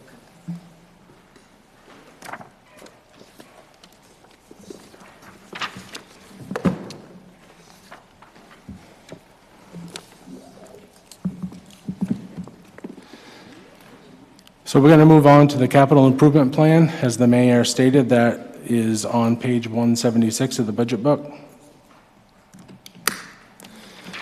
So we'd like to start off talking about some of our projects for this current fiscal year. As many of you all know, we did have the first dredge that was utilized from York County here in Saco, and we totaled over 7,000 cubic yards of sand that was placed between Eastern Ave and Lower Beach into an area that doesn't have any of the rock protection, so that will improve our coastal resiliency in that area. Public Works completed a stream crossing culvert out on the Boom Road. This upgraded an undersized pipe to a stream smart crossing to allow unobstructed fish passage. And the Ferry Road Culvert and Drainage Improvement Plan that was able to take part from a grant from Maine DOT to increase the storm resiliency down at that intersection. That is on track to be completed early June. That's coming along well. The culvert itself is in. A lot of the road is being fine graded, and they're working on the drainage that's going out into the intersection. So looking over the next 5 years, the city's projected to spend close to between 34 and 35 million in total on capital improvement plan. That ranges from $8.5 million in fiscal year 27 to a little over $5 million in fiscal year 2031. This funding is a total of taxation, fees, grants, and TIF. And if we look at the next slide, please. These charts show the breakout between the different categories of projects in the capital improvement plan. As you see here, our right-of-way infrastructure, which is our roads and sidewalks that Director Moore spoke about during the Public Works presentation, make up the single largest asset the city has, and so maintaining and improving those are a greater share of the costs than other capital programs. The rest of our capital programs are about equal and about being 10 to 20% of the capital improvement plan total. So I'd like to hit on a couple of the major projects for the upcoming fiscal years, 27 through 31. So one is the North Station Fire Station renovations. So this will renovate the existing open-style dormitory bedroom to 4 individual bedrooms to better accommodate future staffing levels. It will also enhance the day room and kitchen area to create a more functional shared living space, and adding an additional bathroom that will help meet the needs of the on-duty personnel. The Downtown Gateway project, that is coming up York Hill from Biddeford, pretty much from the bridge up to the transportation center. As you all are aware, last fall we did a demonstration and striping plan down through there. We were able to activate the new signal, and this winter we were able to have a survey company go out there and pick up existing conditions for us, and we'll be working, the next steps will be to start the design process, which will be including workshops and public input along that way. The next is the ladder replacement funding. That's to replace the ladder truck for the fire department. And this is going to start allocating $200,000 of funds towards a replacement to build up a reserve to assist with the funding of that capital vehicle. And the Pepperell Park Destination Park, again, that is allocating funds to be able to start to put money away to assist in funding the construction of that in future years. Are there any questions on the capital?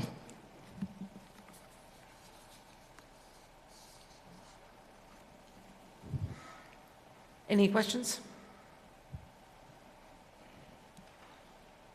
Nope, I think we can move on.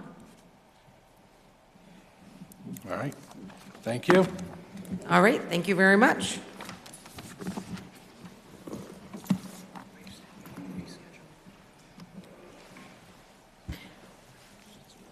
Okay, that completes the department presentations.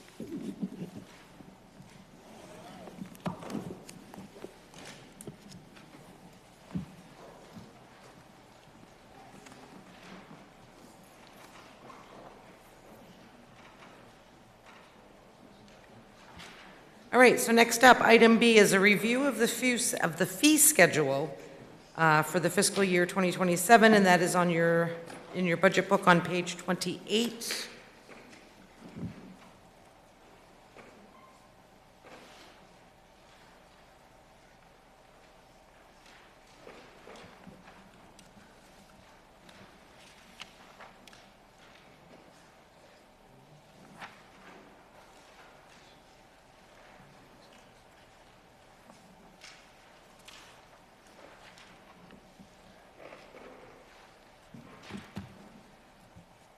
So we do have the fiscal year 2027 fee schedule for review. That will be coming up with the budget approval. And Councilor Gale, that will be assigned to you if you're okay with that. Okay. Anyone have any questions or comments regarding the schedule now?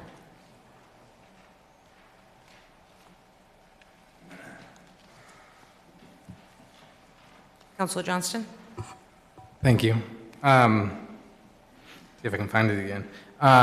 Transfer station fee schedule. Notice that the mattress box spring is going from a $10 fee to a $25, and I'm just curious as to what the rationale for such a large increase when the other household furniture items was only a $5 increase. And the page number that's on, just for reference? 48. So that's related to our actual cost. Our cost right now to dispose of a mattress and box spring is $25 each. So right now, where any mattress or box spring we're taking in, we're paying more to dispose than what we're collecting. So that's just to break even on that. That price has increased quite a bit in the last year and a half. Right. So that's why that makes sense. Just overall, starting to get a little bit, I mean, for newer council, years ago, transportation was free. We had items such as this that, had fees. And I think God, I don't know, it might have been 10 years ago now, but I know the concern at the time was, increased dumping. And I'm starting to see that, particularly in the downtown, things such as mattresses and furniture, and largely, overall, DPW goes out and ends up picking them up. So when I saw that, I was kind of concerned that more and more people are just going to decide to dump the mattress or whatnot, but it's good to have an understanding as to why the cost is increasing. Just something to think about for council. I've had numerous requests for this through the years, and perhaps it's something we think about going forward where, we are seeing, I can only speak to my own ward in the downtown area, where I'm seeing more and more dumping.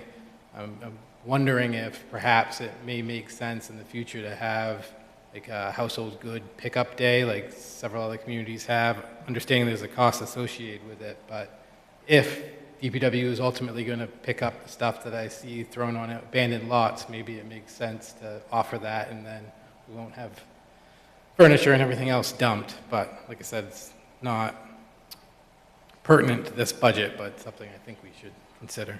Thank you. Yep. Agree. Anyone else? Councilor Gale? I guess just two quick comments or thoughts on the fee schedule on page 38. There's no proposed fee change, but as it relates to the vehicle and traffic fees,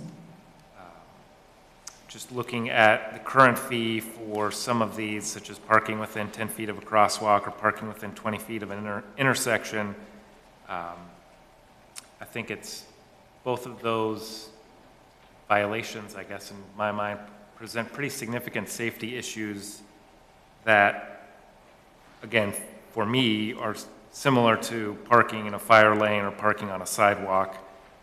So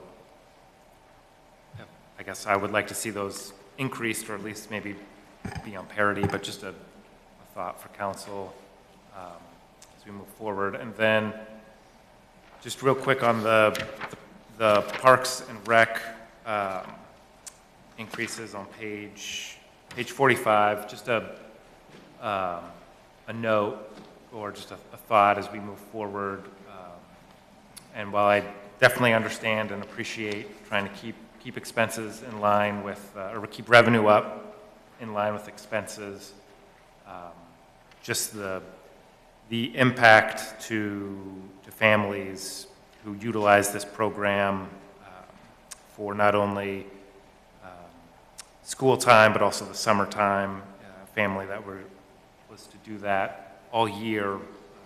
It is going to be an increase for them when we're seeing costs for everything increase as well. So just wanted to note that, but I appreciate all the hard work that Director Summers has done to right-size the program and make sure that we're getting what we need from it. But just highlighting that for folks. Thank you. Administrator Pelletier, with the parking fees, do you want to check with the chief to see some maybe comparable? Yeah. So just to give you a little bit of background here, my understanding is in the past, the fee schedule didn't get the look at, I guess, if you will, before public hearing night. And so the effort here this evening was to try to put attention on the fee schedule. So these comments from counselors are really great. I really enjoy the feedback, and I'm taking notes.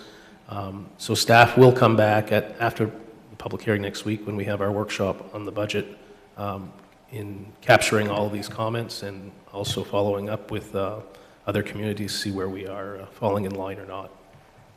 So as they give a more detailed review over the week, would you like them to email you any? That would be really helpful, yes. Yep. So as you do a double review over the week before, we may be able to have staff on hand ready to answer some specific questions if you let the administrator know. Councilor Johnston? Thank you.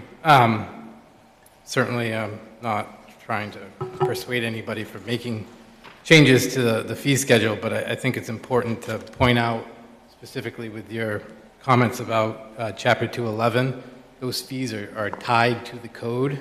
So not saying we can't change the fee, but we'd have to adjust the code, and we probably should adjust the code prior to changing the fee. And as I had mentioned earlier, several months back, I guess now, I was hoping as we move forward to make some changes to Chapter 211, so we just kind of keep that in the back of our minds, and we could adjust those fees and then do a real simple one-meeting process to adjust the fee schedule after that.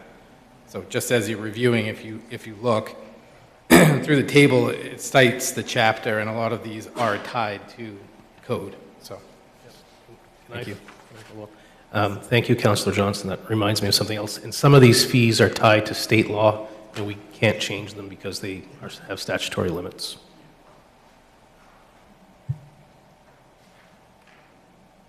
Okay, anyone else right now?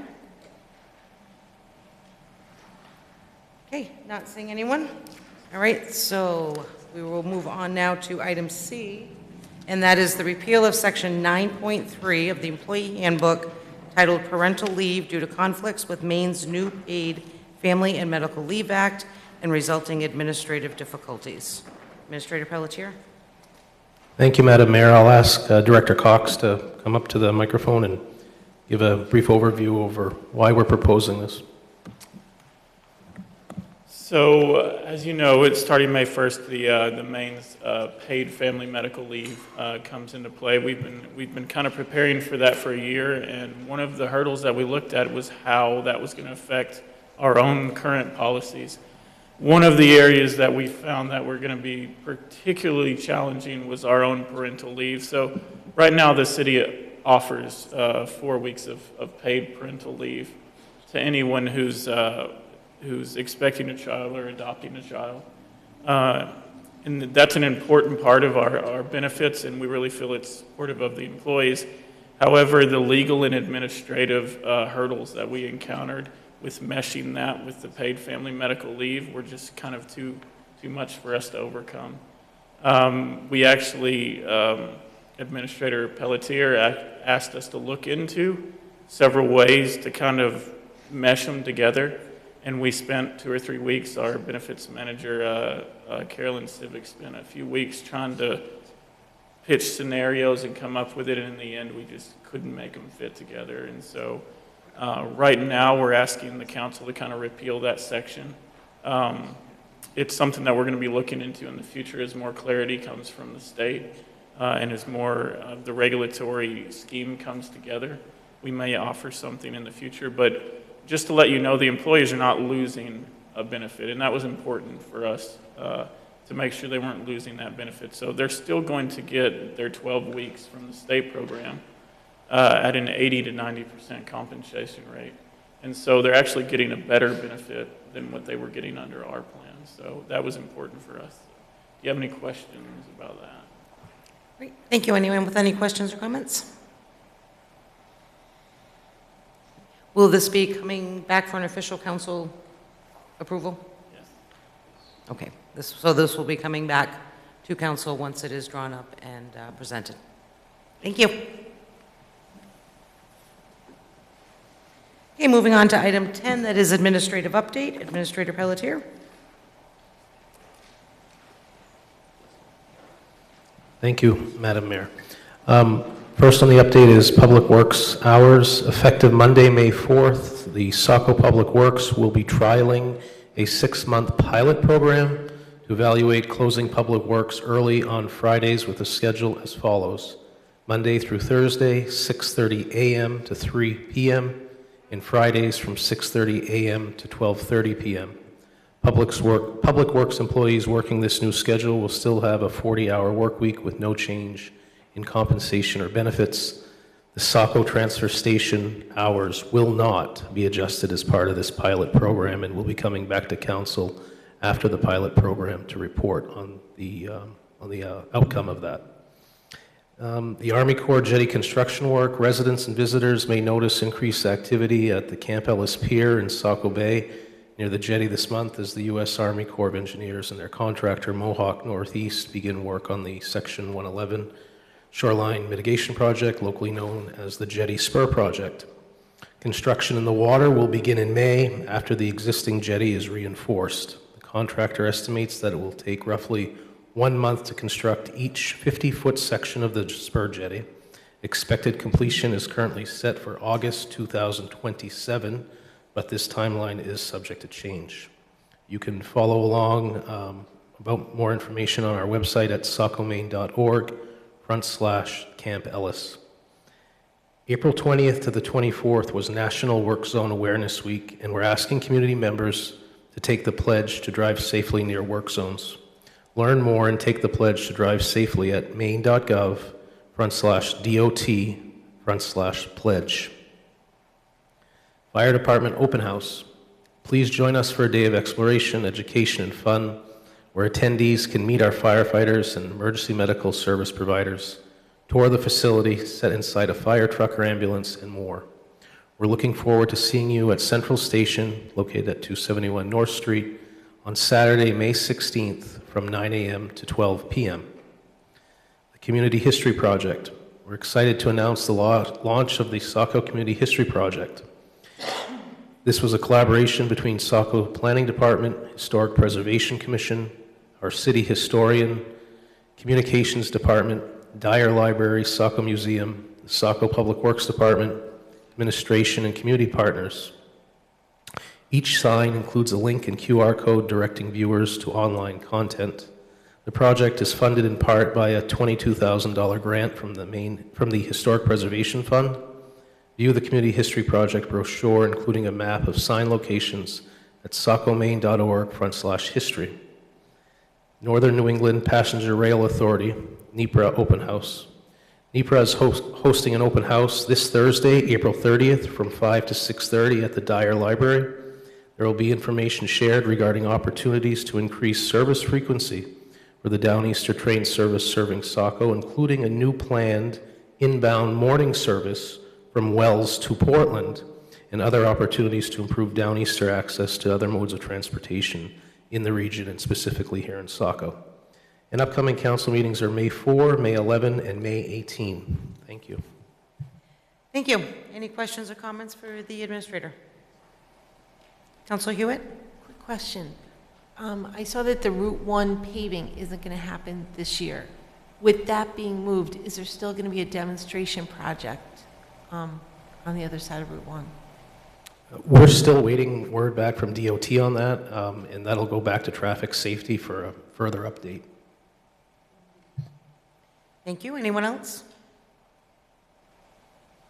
Okay, moving on to item 11, that is council discussion and comment. Any councilors wishing to share? Okay, not seeing anyone. And moving on to item 12, that is adjournment. Is there a motion to adjourn? So moved. Thank you. Motion made by Councilor Doyle. Is there a second? Second. Second by Councilor Edwards. Roll call vote. Councilor Edwards? Yes. Councilor Parks? Yes. Councilor Doyle? Yes. Councilor Gale? Yes. Councilor Hewitt? Yes. Councilor Johnston? Yes. Motion to adjourn passes 6-0 at 9:38. And thank you, everyone, and have a great evening.